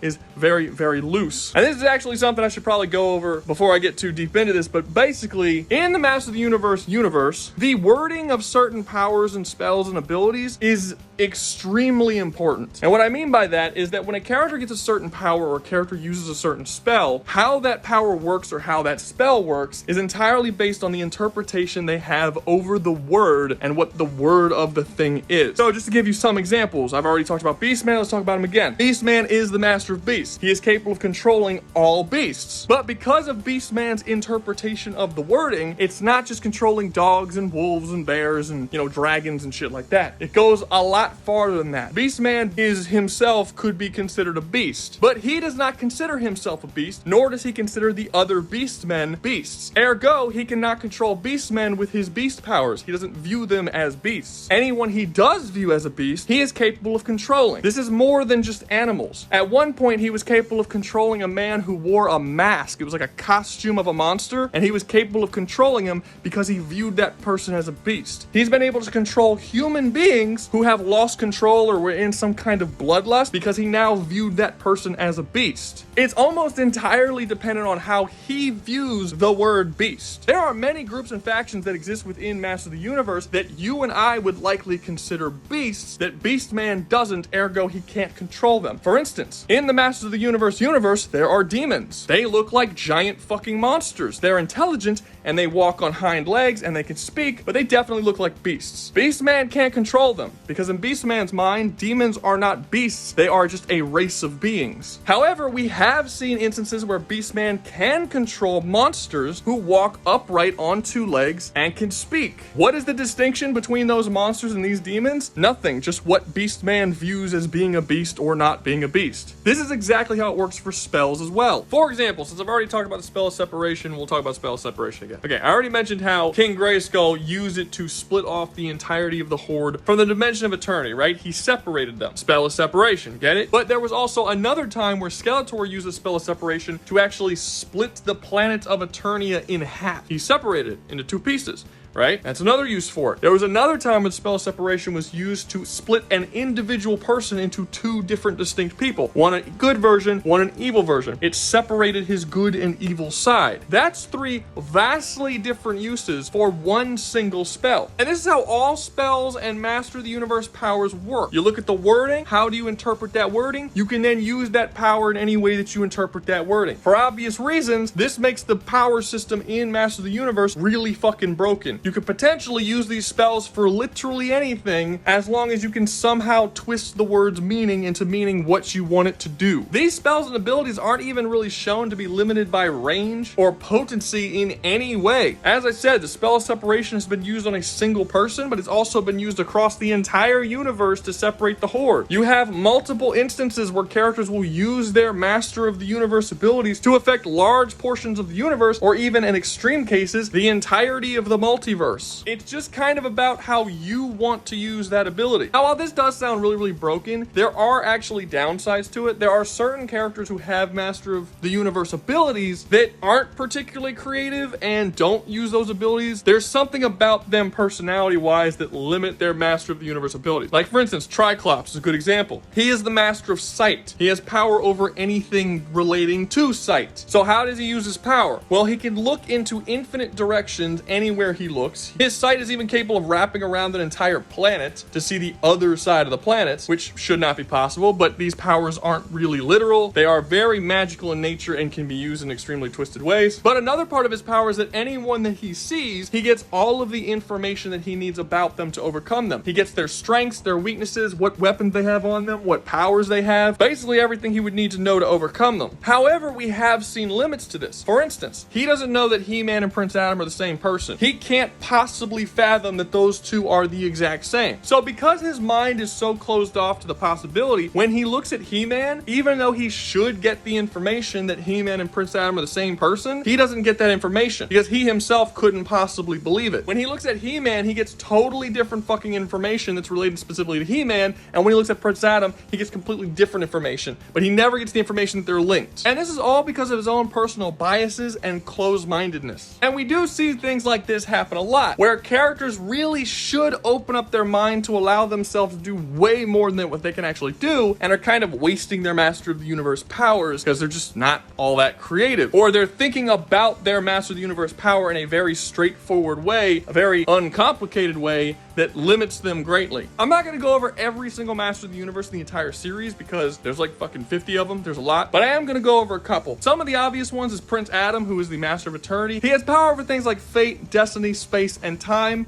And I should be very clear about this. Prince Adam is the one who is the Master of Eternity, not He-Man. I'm aware that certain people think that the Sword of Power is the only thing Prince Adam has that actually makes him a badass. With that, he's He-Man, and without it, he's just like an untrained, shitty dude. I know Kevin Smith's awful animated series believed that and made him basically a pussy the entire show. That's not the case at all. Prince Adam was trained by Master at Arms since childhood to be a master swordsman and warrior, and he is also the Master of Eternity. That's completely unrelated to his usage of the Sword of Power. Those are two totally different powers that he possesses at the same time. Skeletor is the Master of Death, having all power over both life and death, as well as being a master sorcerer and sword combat, as well as having Chaos Demon powers, giving him control over the forces of chaos. Hela is the Master of Magic, giving her unlimited knowledge over all forms of magic, except for dark magic, because Evil Lyn is the Master of Dark Magic, giving her unlimited knowledge over all dark magic. Moss Man is the Master of Nature, being able to control and manipulate any form of nature across the entire multiverse. He's also basically impossible to kill, as if you do kill him, he will just regrow somewhere else where there is nature. In order to eliminate him, you would essentially have to destroy all nature everywhere in all of existence. He's basically like DC's Swamp Thing, but in the Masters of the universe. Insanely powerful, oftentimes stated to be one of the most powerful as well as the most respected Master of the Universe in existence. And everyone needs to stop shitting on Beastman for that 80s cartoon where he's kind of a dumbass, because he is actually supposed to be the equal and opposite of Moss Man. In terms of overall power and ability, he is comparable to that of the character who is basically the same as DC's Swamp Thing. If you know anything about DC's Swamp Thing, you know that's not someone you should be fucking with. Beastman's a beast. Stop dissing on Beastman. Merman is the Master of the Sea. He can control all forms of water as well as all sea life. Man-at-Arms is the Master of Arms. He can create any weapon ever that exists within the entire multiverse. He's also a complete master of all forms of weapons. Even a weapon he's never seen before, normally is not capable of using, or a normal person would not be capable of using. The moment he sees it and touches it, he instantly understands how to utilize it and how to utilize it to the best of his ability. The Sorceress is Master of Oracles. She has the ability to see anything at any point, at any time. She can look into the past, the future, any timeline, any universe. She can witness any event that's happened. She can also communicate with anyone who is in any of these locations. So she can communicate with people in the past, future, other timelines, whatever. This usually means that she knows what's coming before it actually comes. Along with all that, being the Master of Oracles has also granted her extreme levels of wisdom so that she could properly use the information that she gets to help protect Eternia. And on it goes. There's basically a Master of the Universe for almost every fundamental force you could possibly think of, and those powers are insanely broken and they'll fuck you up. They're bad. They're not good. But it's not like the only thing the Masters of the Universe have are the Masters of the Universe, some broken ass spells. There's actually a lot of crazy shit they have. Their technology is also insanely fucking broken. And many of the characters in Masters of the Universe who are not Masters of the Universe are insanely impressive just because of the advanced technology. There are many different factions outside the evil warriors and the heroic warriors who don't necessarily have a whole lot of Masters of the Universe, but their technology and just the shit that they're capable of is just so fucking brokenly overpowered. The more iconic characters are definitely in the evil warriors rather than in Hordak's army in the Horde, but the Horde definitely has just more interesting shit. Like Beastman's cool, right? Master of Beasts, gets to control all beasts, he's super strong, super fast, he has animalistic instincts, he's the greatest hunter in the universe, insanely advanced senses, the works, right? But just in terms of like unique abilities and unique concepts for evil characters, does he compare to someone like the Horde's Modulok or Leech? I would say probably not. In case you're not aware, Modulok is a character who has upgraded himself with robotics over the course of many years, and he's basically become unkillable, as every single piece of technology he's ever made can be detached and reattached to his body to make himself more powerful or less powerful, but he's also simultaneously connected to all forms of his technology. Basically, you could chop him up into 1,000 little fucking pieces and he's still going to be alive somewhere as long as he has some form of technology somewhere that he can jump into. And basically every type of technology he has can be cut in half and still be utilized. It's just the way his technology works. He even has the ability to take every single piece of technology he's ever made and just form it all into one being, to which he calls the Ultra Beast. It's still him, he's in control of it, but everyone calls him the Ultra Beast. He becomes insanely overpowered. Some of the tech he's made does some very crazy shit. He has reality erasing shit, he's got vaporization shit, he's got mind control shit, he's got phasing shit that allows him to just walk through walls and stuff. He's got all different kinds of shit, and his powers are just this random grab bag of fucking bullshit of whatever tech he wants to attach to himself at any given time. He's not even like a person, he's like a bunch of little pieces that can connect together. And then you have someone like Leech, who's basically like if you took the Hulk and you gave him the ability to absorb life force on contact, and then anyone whose life force he absorbed also turned into a leech that then entered this hive mind of leeches to which he can then control and go out and attack other people. This isn't a one-time storyline character. This is one of Hordak's main dudes. He's insanely, but he's not a master of the universe. That's just what he can do. Hordak did a bunch of evil science shit to him and turned him into this monstrosity that he is now. You have Scareglow, who lives in Subternia, which, to be fair, is also a master of the universe.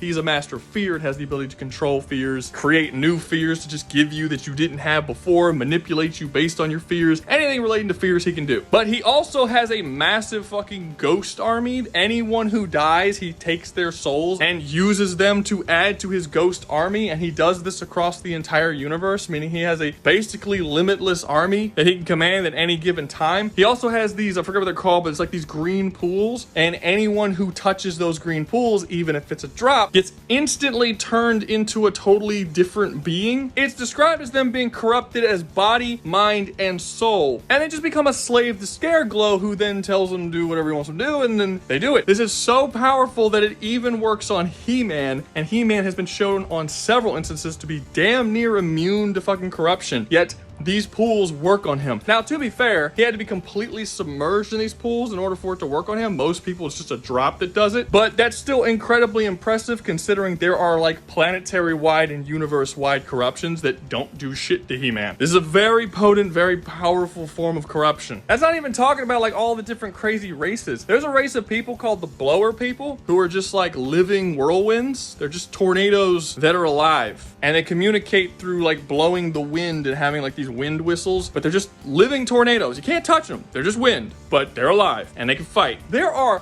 countless all-powerful artifacts that do all kinds of crazy shit. There's the Sun Scarab that has the ability to alter any form of matter into any other form of matter across the entire universe. Skeletor was going to use this to turn every single person who was his enemy into stone instantly. Luckily, he never got his hands on it. He-Man did. And when he did, he was like, this shit's so dangerous, I'm gonna just break this shit. But that doesn't really mean much because many of these artifacts that do stuff, there's also artifacts of a lesser form that do basically the same thing. So Evil Lynn's shaping staff does literally the exact same thing. It turns any matter into any other form of matter. The only difference is it doesn't have infinite range like the Sun Scarab does. She actually has to see you in front of her in order for her to properly, do that to you, but it's still brokenly powerful fucking staff, and it's just her normal basic bitch weapon. There's the Sunstone that allows you to heal literally anything at any ailment, no matter what. It could be a fucking soul ailment, a mental ailment, physical ailment, an emotional ailment, doesn't matter. When He-Man is fully submerged into Scareglow's little green ooze shit and turns into this corrupted form of himself, and he's like this mutated zombie creature with a corrupted body, mind, and soul, the Sunstone is how they bring him back. When he's in that form, most of his flesh is missing, all of his organs are missing, and he's like decaying and falling apart, and it just fixes his body up to brand new. Fixes his soul, fixes all of it. Sunstone is insanely overpowered as a healing device. There's crazy ass spells like Skeletor's Death Cloud that creates a giant cloud that's living. It's got like a face and arms and shit, and it spreads across an entire planet, and anyone who touches the cloud immediately dies. One piece of tech that Skeletor has called the Thought Machine. This isn't really an artifact, this is actually technology, but it's just as broken. It's called the Thought Machine, but it doesn't actually have the ability to think for itself. You basically type shit into it of what you want it to do, and it does the thing you want it to do,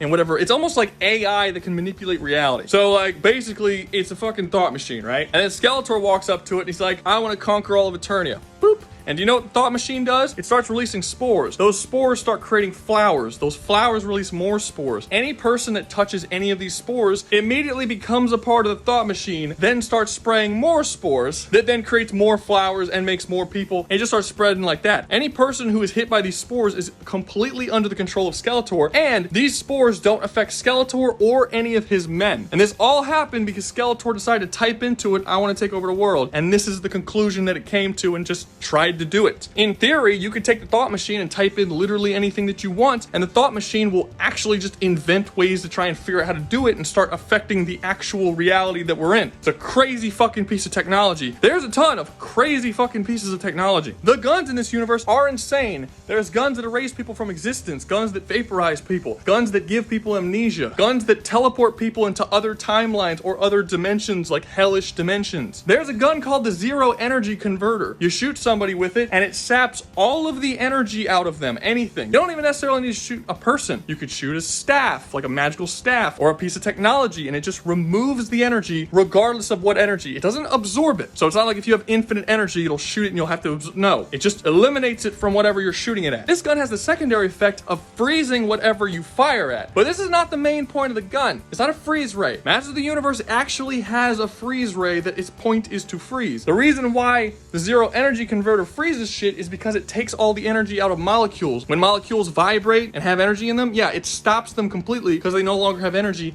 and it causes the thing to freeze. But that's not the main point. The point is to completely eliminate something of energy. And you'd think like, oh man, this is a really powerful weapon. This must be like some epic, amazing. No, this is the basic firearm of the mermen. They all have it. Every single one. I can go over a list of 100 different weapons that are just basic fucking firearms that anyone can get their hands on, because the firearms in this universe are fucking broken. The technology is broken. There is a virus in Masters of the Universe that was created. It is a bioweapon, and it is called the techno-organic virus. And what it does is it spreads, and anything organic that it comes across, it turns it into machinery. While any machinery it comes across, it dominates it and controls it and makes it a part of the techno-organic virus. And when I say organic, I mean anything organic. Not just people, not just grass, not just trees, dirt, the stars, everything. All things turn into machinery, get controlled by it, and then try to spread the plague. This travels insanely fast, and it is only curable through insane levels of magic. And even after it's cured, it won't stop fucking coming back. The techno-organic virus makes Halo's Flood and Warframe's Infested look like fucking common colds. They don't compete even slightly. This shit is so much more powerful. It spreads faster, it's literally fucking magic, and it affects literally everything it comes across. What's the Flood gonna do when it gets turned into fucking robots and starts getting controlled by a magical plague? What are they gonna do?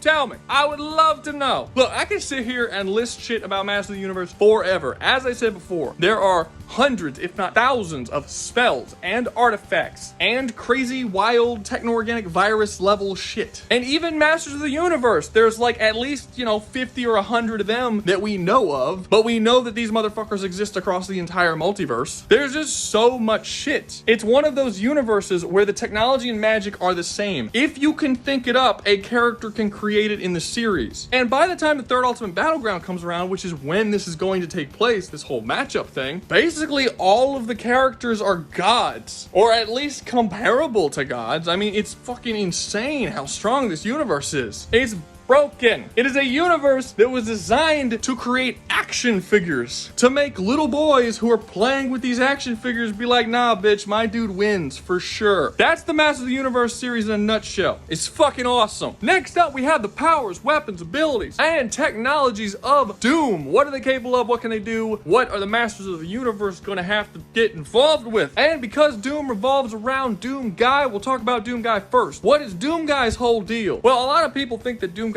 powers come from rage. I don't know why this is. It seems to be because Hugo Martin said that Doomguy is like a very rageful character, and he has a rage towards the demons, but I can't find anything else that like even closely resembles this. His power very clearly doesn't come from rage, it comes from will. This is stated in the Codex and the art books more than once. It is specifically stated in the Codex that Doomguy receives strength and speed to match his will. Every single thing that he does is based on willpower, not rage. It's like when Hugo Martin said that he was like this rage character, people automatically linked his powers to someone like Kratos or the Hulk because those are also rage characters. But no, rage has nothing to do with his level of power. He's not too angry to be corrupted. His will not allow him to be corrupted. And from this very simple power description of strength and speed to match his will, it's actually a lot more than that. It's a ton more than that. Not only is Doomguy completely immune to any form of corruption, because of Doomguy's insane level of willpower, he is completely unaffected by any form of corruption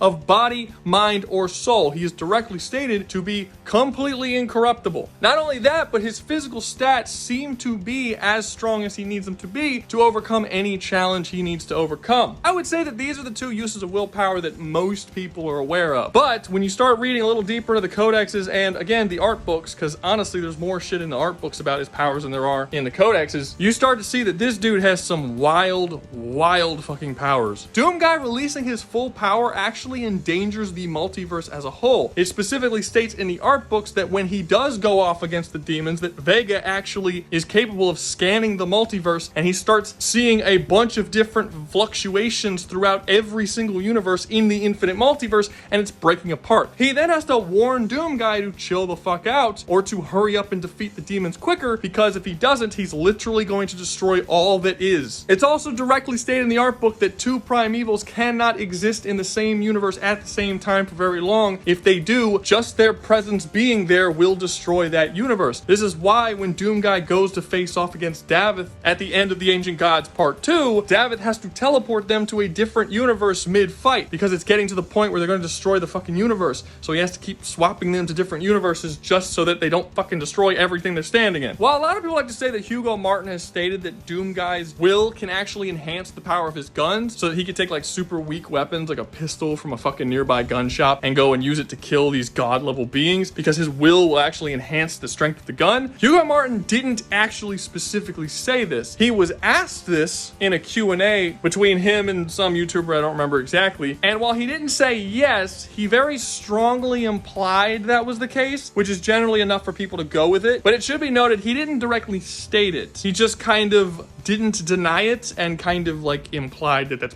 probably the case. So most people just take it as fact, including myself, to be fair. I usually just take it as fact because I mean, he didn't deny that shit. He just kind of was like, you know, this is kind of sure. I was like, that's not a fucking answer, Hugo. Give us a goddamn answer. His will is even capable of manipulating things like timelines and fate and fucking causality and shit. For instance, the comic maker had a machine that allowed her to look into the infinite possible timelines of their current universe to see what was, you know, going to happen in the future. And she came to the conclusion that every single one of the infinite future possibilities that existed lead to her being killed by the same dude. We later find out that this dude is Doomguy, but either way, this shouldn't be possible, because if there are infinite possibilities, which it is stated in Doom, there are infinite possibilities, that means there should be an infinite number of possibilities where Doomguy kills the con maker, as well as an infinite number where he doesn't. But in all of the possible timelines across every infinite possibility, the only thing that stayed static was that Doomguy was going to kill her. Now, what you want to call this is going to be up to your own interpretation. Is this fate manipulation or destiny manipulation or causality, like being able to remove the effects of cause and effect? Like, it doesn't matter what con maker causes, the effect will be the same regardless. So like, would it actually be cause? I don't know. I'm gonna let you guys come to your own conclusions. Point is, if Doomguy wants something to be done, it's gonna fucking get done. That's his power. He wills things to happen that should not be able to happen. He murders Davith, the god of the infinite multiverse, the god of all that is, the one who created this whole thing, the entire Doom multiverse. He murders him with a fucking little knife that he's got on his wrist. He just stabs him in the neck and he kills him. Davith was capable of just by existing, creating an infinite number of universes without even trying. His presence just made them come into existence. After he got out of the life sphere, the first thing he wanted to do was to erase all that is instantly with a thought. The only reason why he didn't is because he wanted to give Doomguy a chance to actually defeat him because, again, Davith is a relatively honorable person. Before the two of them fight, Davith straight up says, if you kill me, I'll erase all demons outside of hell and I'll lock off hell from the rest of the universe. And then Doomguy kills him. After he dies, the shit still happens. Even though he's dead. He can't do it now. He's dead. It happened because he said it was going to happen. He already put that shit in place. You kill me, this will happen. I make that promise. And because he stated it, it came to pass. It's like fucking truth manipulation, or I don't know. It's like when God shows up and says, let there be light, and light just appears. It's like that sort of shit, whatever the fuck that is. You say something, it fucking comes to pass because you said it. That's some shit Davith can do. Davith is strong as shit. He also can just straight up create life. He created all the demons. He created everything there is. He can destroy everything there is. He's a very powerful dude. Doomguy killed him. I mean, shit, even if Doomguy didn't have the ability to just manipulate everything around him with his will, he would still be massively overpowered just because of his arsenal. He has guns that can blow holes and break reality. Basically, every single one of his guns is some kind of form of techno magic. It's not called techno magic like it is in He-Man, the Master of the Universe, but it is very clearly the combination of technology and magic. He has a rocket launcher that fires rockets that are made out of dragon scales and explode in dragon fire. He has his automatic gun called a skull crusher that he puts a skull into and it breaks the skull up, and then it uses that skull as a sacrifice to then activate dark magical energies to empower the projectiles of the broken pieces of skull that shoot out to make them considerably more powerful than any normal bullet could possibly be. All of his guns and weapons and armor are enhanced by some form of magic or runes or some kind of crazy fucking wild shit. Like his shield from Doom the Dark Ages has runes on it, and you can put different runes on it, and each rune does something totally fucking different. The shield is capable of deflecting any form of energy at all, no matter what, including psychic energy or magic energy or hell energy, doesn't matter. If any kind of energy is being fired at it, it deflects it back to its attacker. But it can also do other things like create lightning storms or spectral blades to fire at your opponents after. It's just a bunch of magical bullshit. It's all kinds of magical bullshit. Also, some people don't talk about when it comes to Doomguy. They talk about the fact that when he kills demons, his armor is capable of absorbing the energy from those demons and empowering himself. But that's all they ever really talk about. They don't talk about the fact that he's actually shown absorbing way more types of energy than that. So it's very likely that he can just absorb any type of magical energies. For one, we see his shield just straight up absorb magical energies. Not his armor, but his shield. We see that in Doom the Dark Ages. But in Doom 2016, we see him absorb Argent energy. In Doom Eternal, we see him absorb Wraith energy. Two totally different types of energy. Both of them grant him power enhancements. So in theory, he should be able to absorb basically any form of magic or energy that he wants to empower himself. Now maybe it's different, maybe he can't absorb normal energies and he can only absorb magic. That's possible, but we have seen him absorb multiple different forms of magics from multiple different universes that behave completely differently. Now outside of the two absolute most powerful characters in the entire Doom universe, you have three main factions. And no, I am not counting the basic bitch human characters, the UAC or the humans on Earth in modern day, because they suck.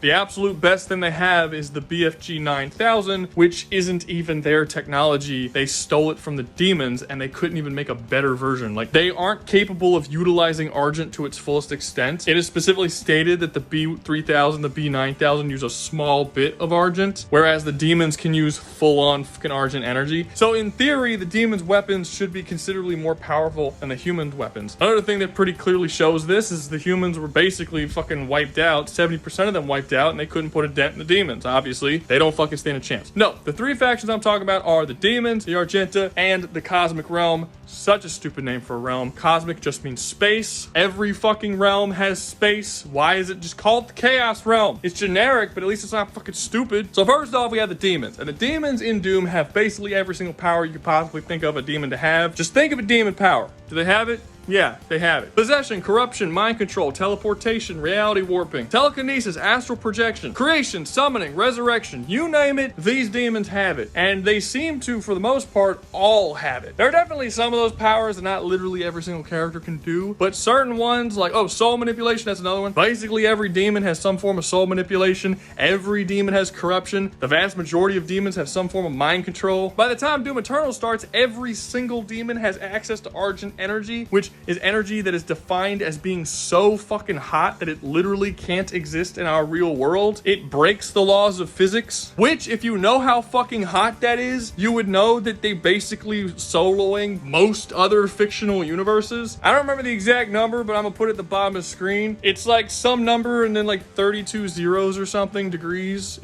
It's super fucking hot. It's unbelievably hot. And yes, Argent is stated to be this level of heat. Now, every time I bring this up, people always like to argue with me and say, no, that's so stupid. If Argent was that hot, it would burn a hole through the atmosphere and destroy the planet. That heat can't be on Earth. Just take a step back real quick and think about what I said and then think about what you said, right? I just said that Argent energy is so hot, it breaks the laws of physics. I have said in the past that the UAC scientists had to relearn how physics works because the laws of physics that they understood could not explain how Argent worked.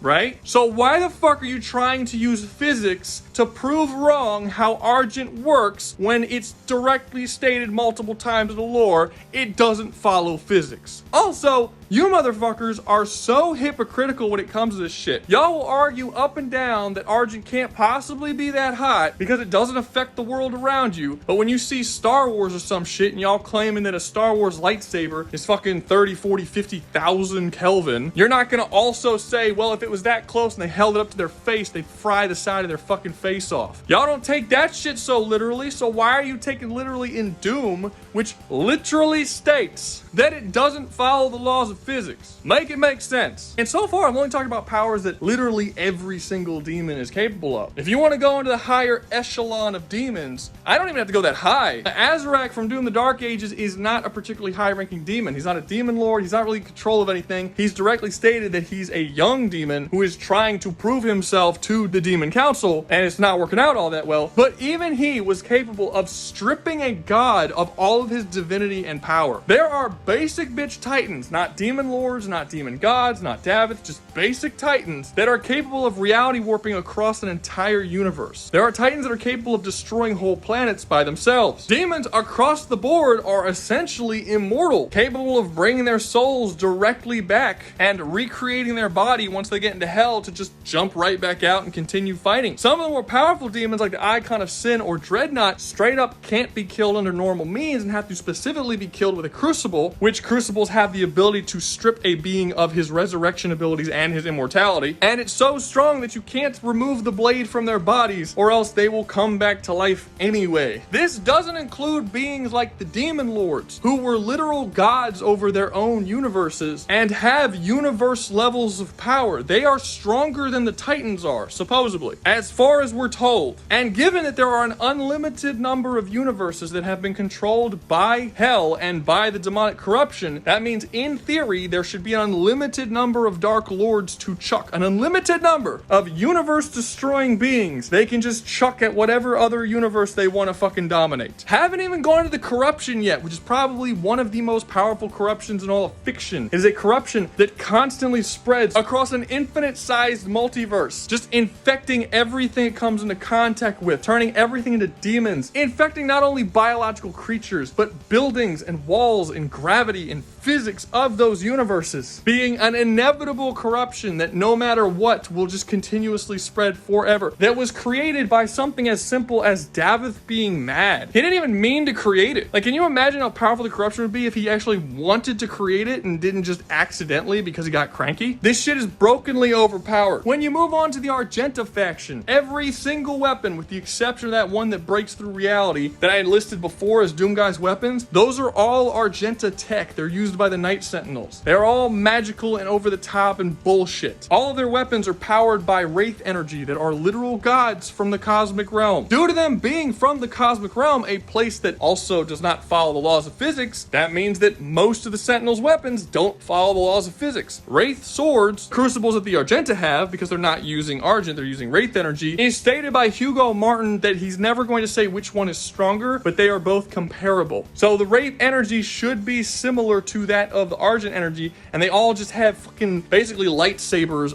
just made of pure Wraith energy, which is essentially limitless and breaks physics. It is essentially treated as complete durability negation. Their armor has runes on it that defend them against all sorts of different energy and magical attacks. They're incredibly technologically advanced, capable of making a force field around not the planets or the solar system or the galaxy, but the entire universe, which is capable of keeping out the demonic invasion for many, many years. Now, to be clear, it only keeps them out physically, as we do see the demonic corruption being able to get in, as well as demons like Azrak being able to mind control people in the Argenta universe despite being in hell through the force field. So their powers can still get through, but they can't physically enter the universe, which is still pretty fucking impressive. And while the Argenta aren't infinite in size like the demons are, they still do rule over an entire universe and have also been stated in the lore to have gone into other universes and conquered planets in other universes. Now, we don't know if they've conquered entire whole universes outside of theirs, but we know they've explored them. So maybe they haven't even conquered them. I don't know. But they're big enough to conquer an entire universe and also explore other universes. They're very advanced and a very powerful faction overall. Now, the last faction we have is the Cosmic Realm, which basically can do all the same shit the demons can, which kind of annoys me. It's one of the things I don't like about the Cosmic Realm. I have issues with the Cosmic Realm. What was the point in just making them basically the exact same as the demons? Like, I get it, you wanted to base them off of the whole H.P. Lovecraft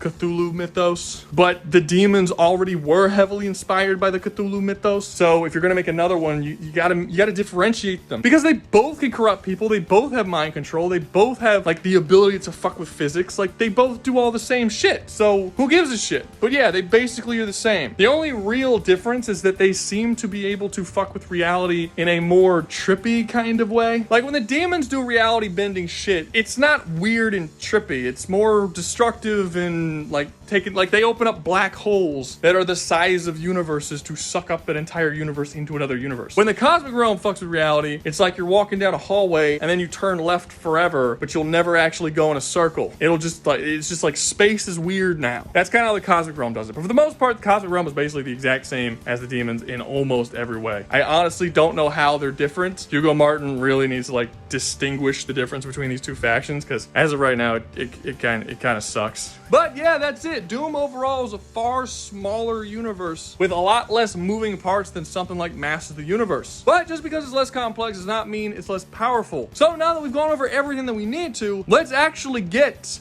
to the motherfucking showdown. Okay, so first things first, before we get too deep into it, there's one thing that we have to cover, because Doom has never lost on my channel. It doesn't matter who I put up against Doom. Now, this is during the time of Doom Eternal, when the demons are at their strongest and the corruption is at their strongest. No one's ever lost. Even if I throw universal fucking gods into here, they can like fight against people, they can destroy people. Generally speaking, people either die to Davith when they get to the end, or they're corrupted even if they have the power to overcome Davith. The corruption is insanely potent. And there just isn't a whole lot in fiction that is like the corruption, so most characters aren't shown to have any sort of resistance or immunity to it. It's a very rare thing to have happen. So before we even get into this, can the Masters of the Universe actually resist the corruption or deal with the corruption in any real way? Because if the answer is no, then we know exactly how this is going to go. And the answer to that question is yeah, probably. The Masters of the Universe actually do have very similar things to the Doom demonic corruption. It doesn't have the same range, and it doesn't just affect infinite universes all the time and spread across across the entire multiverse, that's true. But it's arguably just as potent. Scareglow's whole green pools of bullshit, I'm gonna corrupt you instantly thing are arguably far more potent than anything we see in the Doom as far as the Doom corruption is concerned. Most of the time, the Doom demonic corruption takes a while to actually corrupt people. It spreads fast and it is inevitable and will eventually corrupt everybody, but it does take time. The only exception to this is when we see the icon of sin appear on Urdak, and the moment he appears, he basically corrupts the entire planet immediately. But even then, we see that Doomguy and the Con Maker are not corrupted. And then later on, the icon of sin goes to Earth, and there are some people on Earth who aren't corrupted either. Now, is it possible that those people weren't on Earth and they were like on satellites outside of Earth? Yeah, we don't actually know if they were on Earth. At this point, Earth was pretty fucked. So it's very possible that they would have been instantly corrupted if they were on Earth. But the point is that most of the time, the corruption takes a lot longer. And even at its absolute strongest that we've seen it, there are a couple of characters who aren't corrupted. When you go over to the Master of the Universe and the corruption that those pools do, every person that we see get a single drop of that pool on them gets corrupted. The only exception is He-Man, who is supposed to be basically incorruptible. He has to be completely dunked underward. Now, does that mean that I think that He-Man will not be corrupted by the demonic corruption? Not necessarily, but if he does, it's going to take a ridiculously long time. Likely longer than this war will even take. And then, much like Doomguy, you actually do have characters in the Master of the Universe who are just straight up immune to corruption in every way. Scareglow cannot be corrupted by his own pools. It doesn't affect him at all. Skeletor cannot be corrupted. He himself is a corruption. There are many characters in the Master of the Universe that for some reason or another either have insanely high resistance to corruption or just straight up can't be corrupted. And honestly, it's kind of hard to argue that the Doom corruption is any less or more potent than the corruption we see in He-Man, as we see how fast it fucking works. He-Man is a pure of heart character that is supposed to be incorruptible, but he is instantly corrupted when fully submerged. We see in Doom Eternal, Commander Valen is in hell for billions of years and does not get corrupted at all. Are we supposed to say that Commander Valen is less susceptible to corruption than fucking He-Man, the pure of heart being who wields the infinite power of Castle Grayskull and has control over all of fate, destiny, time, and space? Probably not. I think you can argue that there are characters here that can resist it. And even if they couldn't, when Scareglow eventually did corrupt He-Man, he was cured by the Sunstone. The Sunstone can cure any ailment. The corruption that He-Man had to deal with was a corruption of body, mind, and soul. It severely deformed him, and his soul and mind were gone. They were corrupted into something completely unrecognizable, and the Sunstone's power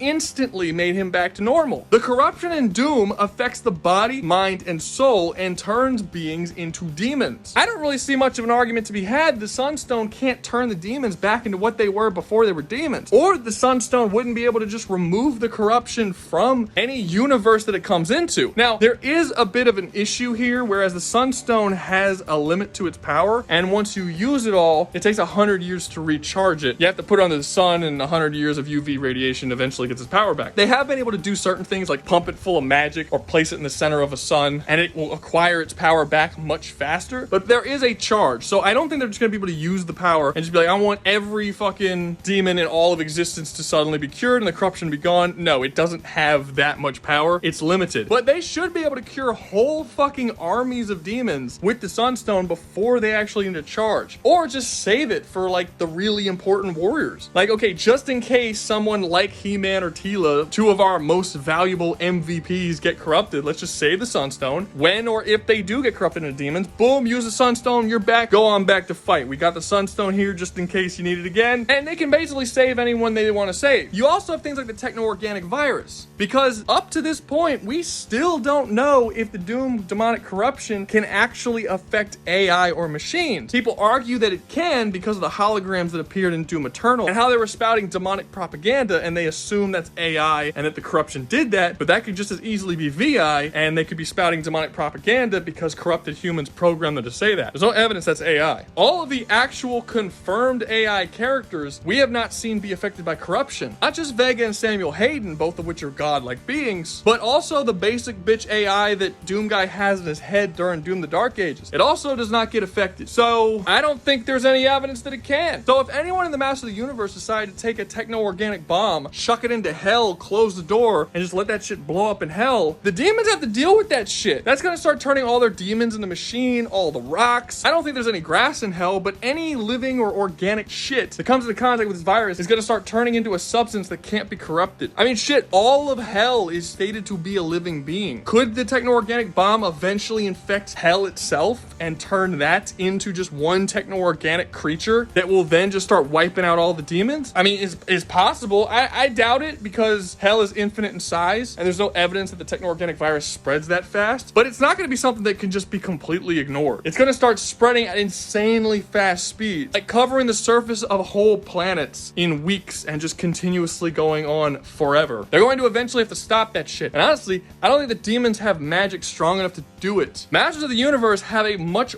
wider variety of magics that do way more shit and can deal with more shit. I don't think Doom has the magic to deal with something like that because they don't have something like that in their universe. But even outside of that, Masters of the Universe has so many techno people, characters that are made out of machinery or robots or metal. There's a lot of characters that will not be able to be affected by the corruption. There's an entire machine cult whose whole goal is to purposely infect people with the techno-organic virus. It's a different strain of it. It's not meant to spread. It's just meant to infect individuals. But they will kidnap people and infect them with the techno-organic virus. And they're just a cult with just fucking hundreds of thousands of people that just grows constantly as they infect more people. It's like the Borg almost. They turn people into machines. They won't be able to be affected at all. My point is why I would never say the corruption has no effect on the Masters of the Universe. It'll be completely worthless. They have enough here that could fight back against it that it's not going to be like the end-all be-all shit that it is in most universes. Many characters will be capable of fighting back against it. And they have the magics that they need to repel the corruption and the demons for a very long time. So yeah, they have answers to the corruption. Now that question is answered, let's actually talk about what would happen if these two universes combined. Because this is not a versus match. This is not Doom versus Master of the Universe. This is what would happen if these two universes collide. So Doomguy is not going to fight He-Man just because these two universes are different and they're versing each other. Those two characters wouldn't fight. Those two characters would team up. Of course they would. How would these characters interact with one another if they entered the same universe? So on one hand, like I said, I do think that He-Man and Doomguy, I don't think they would work together, to be honest. I really don't. And it's not because they would be against each other. It's just Doomguy doesn't really work with other people. He-Man is really good at working with other people. He has a whole fucking group unit army that he works with. He's led armies into battle. He's a commander. Doomguy has, but not for several billion years. He's mostly a loner. It says in the codexes that a long time ago he did fight side by side with the Night Sentinels against the demons. But when we finally had a game that took place around that time period in Doom the Dark Ages, he doesn't. He goes off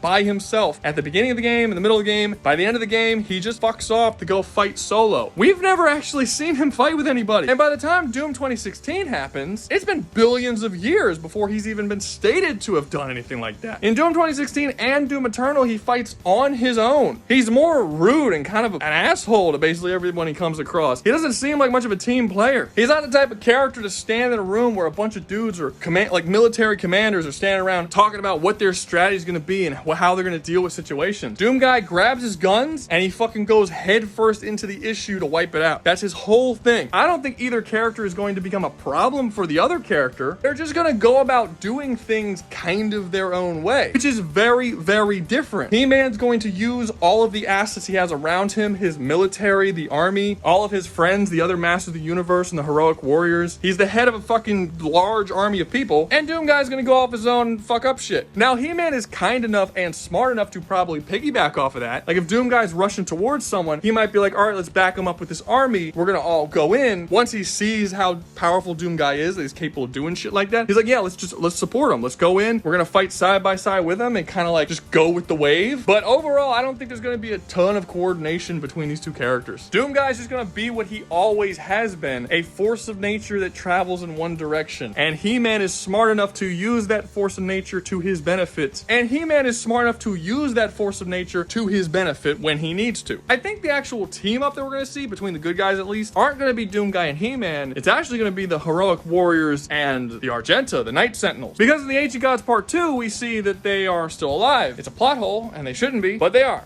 so they're still around. That means the Night Sentinels, a military force of honorable warriors, and the heroic warriors and the planet of Eternia, who are also mostly a bunch of honorable warriors, will likely team up. Now, we don't know how many Night Sentinels there are. It looks like by the end of Ancient Gods Part 2, there's probably like a couple hundred, maybe a couple of thousand. Not enough to really make a difference. There's very clearly not an entire universe worth of them anymore. So I don't actually know how much of a difference it would make. While it's true, you could say your average Night Sentinel is stronger than your average like Eterno soldier. That's true. The military as a whole doesn't really come anywhere near as powerful. Like, I mean, if in Master of the Universe, your average basic bitch foot soldier has fucking guns that can vaporize people, erase them from existence, and steal all the energy out of their bodies, it doesn't matter if they're not as physically impressive as the Sentinels. But you can also say that the average Sentinel is significantly more impressive. They're capable of dodging light. We know this because they're comparable to the Marauders, who are capable of dodging light. At the end of the war, we actually see Marauders fighting against Night Sentinels on par. They seem at least semi-comparable in terms of strength. So the Night Sentinels are not just slightly superior, they are considerably so. And we are adding an entire army. I just don't think that's really gonna matter all that much. For the most part, they've been completely wiped out, and I just don't think they have the numbers to really help support all that well. They can join the war, and it will be nice to have them, but they would really need their full numbers to actually put a serious fight against the entirety of the demon hordes, plus the evil warriors, plus Horde Prime's entire army, plus King Hiss and the unnamed one, and all the other crazy ass evil factions there are. I just don't think they're gonna make that much of a difference. They'll be like slight support. The main thing that they could really do to help is possibly rebuild some of their technology. The best thing that they've made that we've seen is that force field that blocks their entire universe and doesn't let hell in. But I don't know if they would do that again because it didn't work the first time. What the shield does is stop people from leaving and coming into the universe. And they did that to protect themselves in the first war, but hell still eventually got in because the corruption came in and they were still able to fuck with them mentally even from a universe away. So while if someone like King Adam found out that the Sentinels were capable of making this kind of technology, he might be like, oh, that's great, make this technology, you could protect Eternia. They might just straight up say no because they're like, it doesn't work, we tried it, and just refuse to do it. And honestly, even if they did somehow build it again and not learn their lesson, Doomguy would likely break the fucking shit because he wants to go fight the demons and actually put them down, not just hide from them forever. That has been shown in history not to work. Doomguy literally brought Davith back, endangering the entire multiverse when it was not previously in danger from him, at least not in that same way, just so he can kill him and stop all of the less dangerous demons. He is willing to make massive fucking risks in order to finally end the shit that's happening. So I don't think him destroying the fucking universal barrier so that he can go out and finish off the demons is really that far of a stretch. Overall, I do think that all these factions will bolster each other up, but I don't think the synergy is really gonna be there that much. It's really just gonna be the heroic warriors with the support of the Night Sentinels and Doomguy still going off doing his own shit. Now, when you flip it over to the other side and start looking at the villains of the series, it's basically the exact opposite. Or, well, no, not the opposite. So, characters like Skeletor, King Hiss, Hordak, they've all been shown to be able to fight alongside and team up with other big villains. Like King Hiss and Skeletor have teamed up. Hordak and Skeletor have teamed up. All these characters have teamed up before. But it's always understood that every single one of them don't want to share power, so they will eventually betray them. The only one who hasn't betrayed is Hordak to his brother Horde Prime. Canonically, he never betrayed him, which is crazy because Horde Prime was so sure that he was going to betray him that he sent him on a 10,000 year long war against Eternia. But that whole time, Hordak never betrayed him. That's some fucking loyalty, man. Hordak gets a lot of shit, but I mean, he's like, he's okay, he's pretty cool. He's evil, but for an evil dude, he was very loyal to his brother. I'm just saying, it's an admirable trait. Now, when you go over and look at Doom, it's kind of the same shit. The demons are willing to make deals with people, but they always betray them. The demons made a deal with Commander Valen, and the deal was, you let us in and let us invade Argenta, and we'll bring your son back to life. But they fucked with him, and they turned his son into a giant, monstrous fucking icon of sin bullshit, right? In Doom the Dark Ages, Azrak made a deal with that cosmic witch bitch, whose real name I'm forgetting. It's in the fucking codex, but they never actually say it in the game. Doesn't matter. We'll just call her Cosmic Witch Bitch. He makes a deal with the Cosmic Witch Bitch, and the whole deal is that your god is all fucked up. I'll bring your god back and put him back in power, but you help us and you team up with us and we'll go after Argenta. But then at the end of that game, Azrak stripped her god of all of his divinity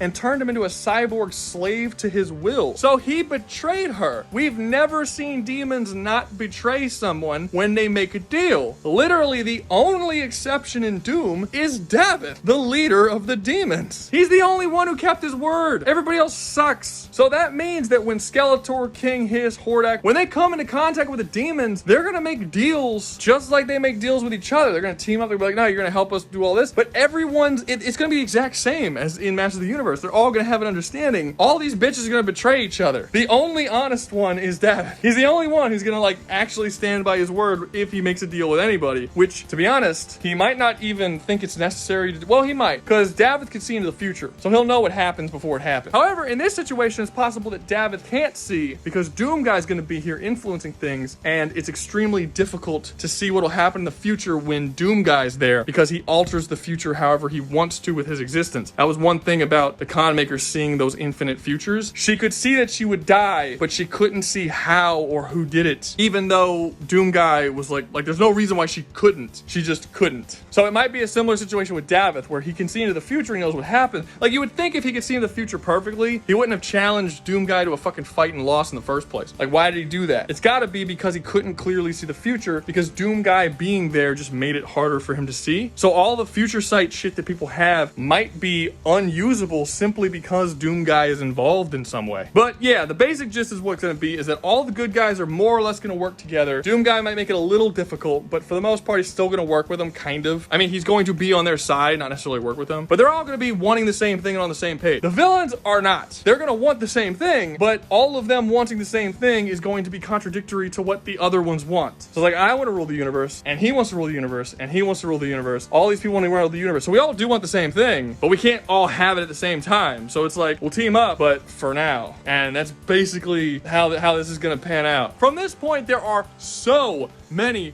possibilities of what could happen, how this war can go. It is going to be fucking nuts. 100%, it is the most over-the-top, insane, god-level fucking war that has ever happened in fiction. And honestly, there's like no slaughter on either side, which is the crazy part. I mean, think about it, right? Normally, when the demons show up, the corruption starts taking over everybody, and the demons just start slaughtering all of at least the basic bitch people. You would think the only people that would be left is like the mid to high tier, but that's not true. Your basic bitch merman soldier has the zero energy converter. Do you think the zero energy converter wouldn't be able to work against a demon? Why not? It has the ability to completely eliminate energy, including magical energy from other universes the moment it hits. I don't see why that wouldn't cover Argent energy. The moment they get shot with that weapon, all the heat in their body goes away. They freeze, they lose all Argent energy. That demon's fucking dead. That doesn't include all the other basic bitch weapons that exist, like the ability to turn people into dust with a single shot, or transmutation guns, or reality warping guns. Guns that erase people from existence, guns that turn people into vapor. These are all guns that are just very basic shit that soldiers can get. And I don't see why they wouldn't fucking work on the demons. These are not normal guns. It doesn't matter if the demons are physically stronger or faster, shoot Argent, if they can be fucking one shot and immediately, fucking turn into a squirrel or something. That shit exists. That means you can have a whole army of basic bitch demons and a whole army of basic bitch soldiers from the Master of the Universe thing, and they can go to war, and it doesn't necessarily, I mean, the demons will clearly outnumber because there's an unlimited number of them, but it's not like one soldier can't kill one demon. They can. A Baron of Hell could show up and be one shot by your basic bitch soldier. That doesn't normally happen with Doom. That's very impressive. And if you go up in the hierarchy of power of Master of the Universe and start getting to even like the mid or low mid tiers, you start to find characters who can like wipe out like small armies of demons. Again, it doesn't mean they're gonna win because they have an unlimited number, but they are going to be slaughtering demons at insanely high rates, like more so than you've ever seen. I would actually argue that there are people in Masters of the Universe that can slaughter demons faster than Doomguy can, because while Doomguy is insanely fucking powerful, at the end of the day, he has to shoot somebody or he has to kill him with his bare hands. He doesn't have the ability to just wipe out whole countries of dudes in a single moment. Characters in Masters of the Universe do. What's stopping Merman from just using a massive flood to wipe out an entire country and kill all of the demons with just this massive fucking tidal wave hitting on top of them? He can do that. Will Beastman view the demons as beasts and gain the power to control them? He doesn't believe that the demons in the Master of the universe are beasts. He sees them as a race, but the demons from Doom are very different. They are more monstrous in nature. Despite them being intelligent, they are very clearly more monstrous. They don't even wear clothes. The demons in Master of the Universe still wear clothes and speak and have language and technology. The demons do have technology, but overall they are more monstrous. So it's very possible Beastman might view them as monsters, and if that's the case, he will have control over all of the demons in the entire infinite multiverse. That's how his power works. There's just so many little fucking things like this that just like, okay, I haven't even gone over Hero's Call and Hero's Journey yet. There's a spell in the series called Hero's Call and Hero's Journey. These are two insanely broken spells that the heroic warriors have access to. What Hero's Journey does is it takes a bunch of people, however many you want, really. I don't think there's a limit to the number. You can essentially teleport a large group of people to whatever point in time they need to go to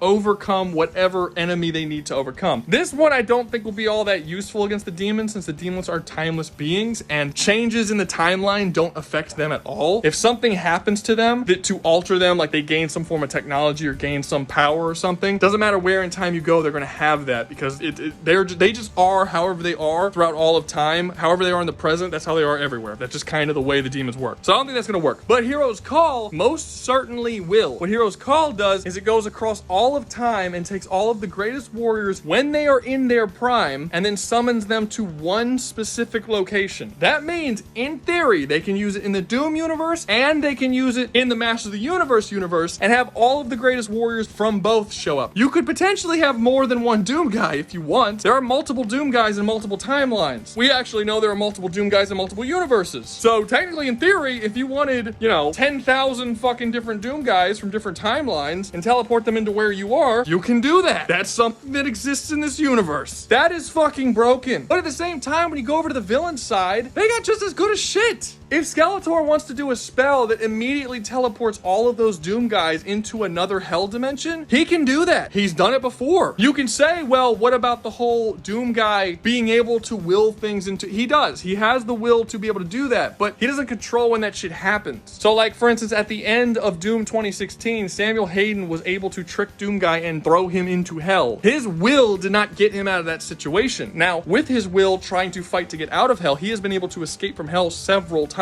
because he wills it and eventually he can get out. No matter what, the things he wants to happen will eventually happen. But he can't say, I want Davith dead at 2:30 today, and then it just fucking happens that way. It's more so like he will push forward to accomplish his goals, and reality itself will bend to assure that those goals eventually get put. But like, he wanted to kill all the demons billions of years ago, and it took billions of years for him to finally do it. So there's no fucking timeline on this shit. If Skeletor wants to chuck Doom guy out of the fucking universe somewhere else, it might take Doom guy a really long time to get back in to have to fight against Skeletor again. This is something that could happen. This is a legitimate thing. However, I don't want that to happen because Skeletor versus Doom guy sounds fucking cool. God, that sounds metal. What is a more metal fight than Doom guy versus Skeletor? That is so cool. Look, at the end of the day, there is an infinite number of ways that this can go, right? Doom guy fights Skeletor. He-Man fights the Demon Lords. Skeletor and Havoc team up against Davith to take him out and take over hell. Like, it just keeps going. There's so many characters and so many different possibilities, and characters who are more warrior-like and characters who are more scheming-like, and all the different types of technologies that can affect things in different ways. It's wild. It's just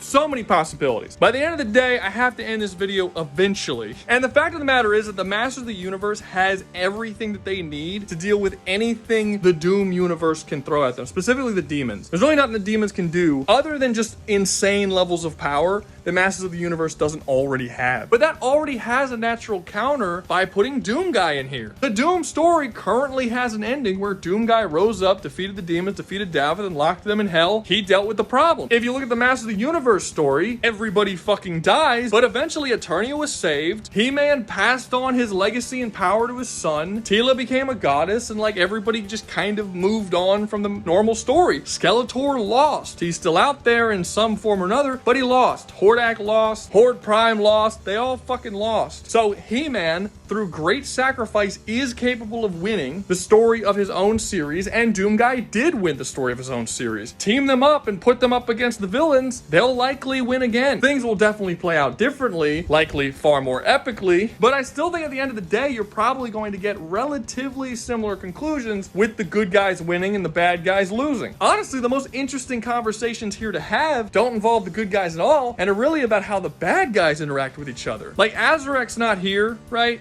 Like, he died a long time ago. But Azric coming into contact with characters like Hordak and Skeletor are interesting. Davith coming into contact with characters like Skeletor and King Hiss and Hordak Prime, that's interesting. These are the interesting conversations. But at the end of the day, both of these series have good overcoming evil. So having good team up and evil team up and going head to head, good still wins. Now, if I did redo this entire video and just make it Doom versus Master of the Universe, do I think that Doom can overcome Master of the Universe? Probably not. No, I don't. The main thing Doomguy's got going for him is that literal causality is in his control, and he can control fate and all that kind of stuff. Whatever he needs to happen will happen eventually. He's this unstoppable force. But you kind of shit on that when you give He-Man the master of the eternity powers that give him power over fate, destiny, time, and space. He literally breaks the concept of destiny in half with his bare hands. I don't think the whole causality bullshit that Doomguy has is gonna matter when He-Man has limitless control over all of fate and destiny. Doomguy can't will his destiny in the same way. His destiny will be completely under the control of He-Man. So yeah, I think even if you did Doom versus Master of the Universe, just like straight up in some weird alternate reality where Doomguy teams up with the demons and Skeletor and Hordak and all them team up with the heroic warriors, I still think Master of the Universe wins. It genuinely is that broken of a universe. It's crazy how overpowered it is. I know I put He-Man jokingly in a video of characters who could beat a Space Marine, but honestly, the universe of Masters of the Universe would fucking dog diddly wipe the shit out of the entirety of the Warhammer 40k universe. Do I have a list of those? I should make a list of those. But that's gonna be all from me. Hope you enjoyed the video. If you did, make sure to like, subscribe, comment, share, join the membership, and hype the video. All of these help. YouTube is being a real dick right now when it comes to viewership and viewership numbers and the whole pushing AI over normal fucking videos that people are making, and they're paying out less. It's really hurting a lot of channels. So not just for me, really for any channel that you come across, if you really like that channel, please support it, because YouTube is dying pretty hardcore and I just got here. I would prefer that to not be the case. And always remember, y'all stay safe out there, you hear?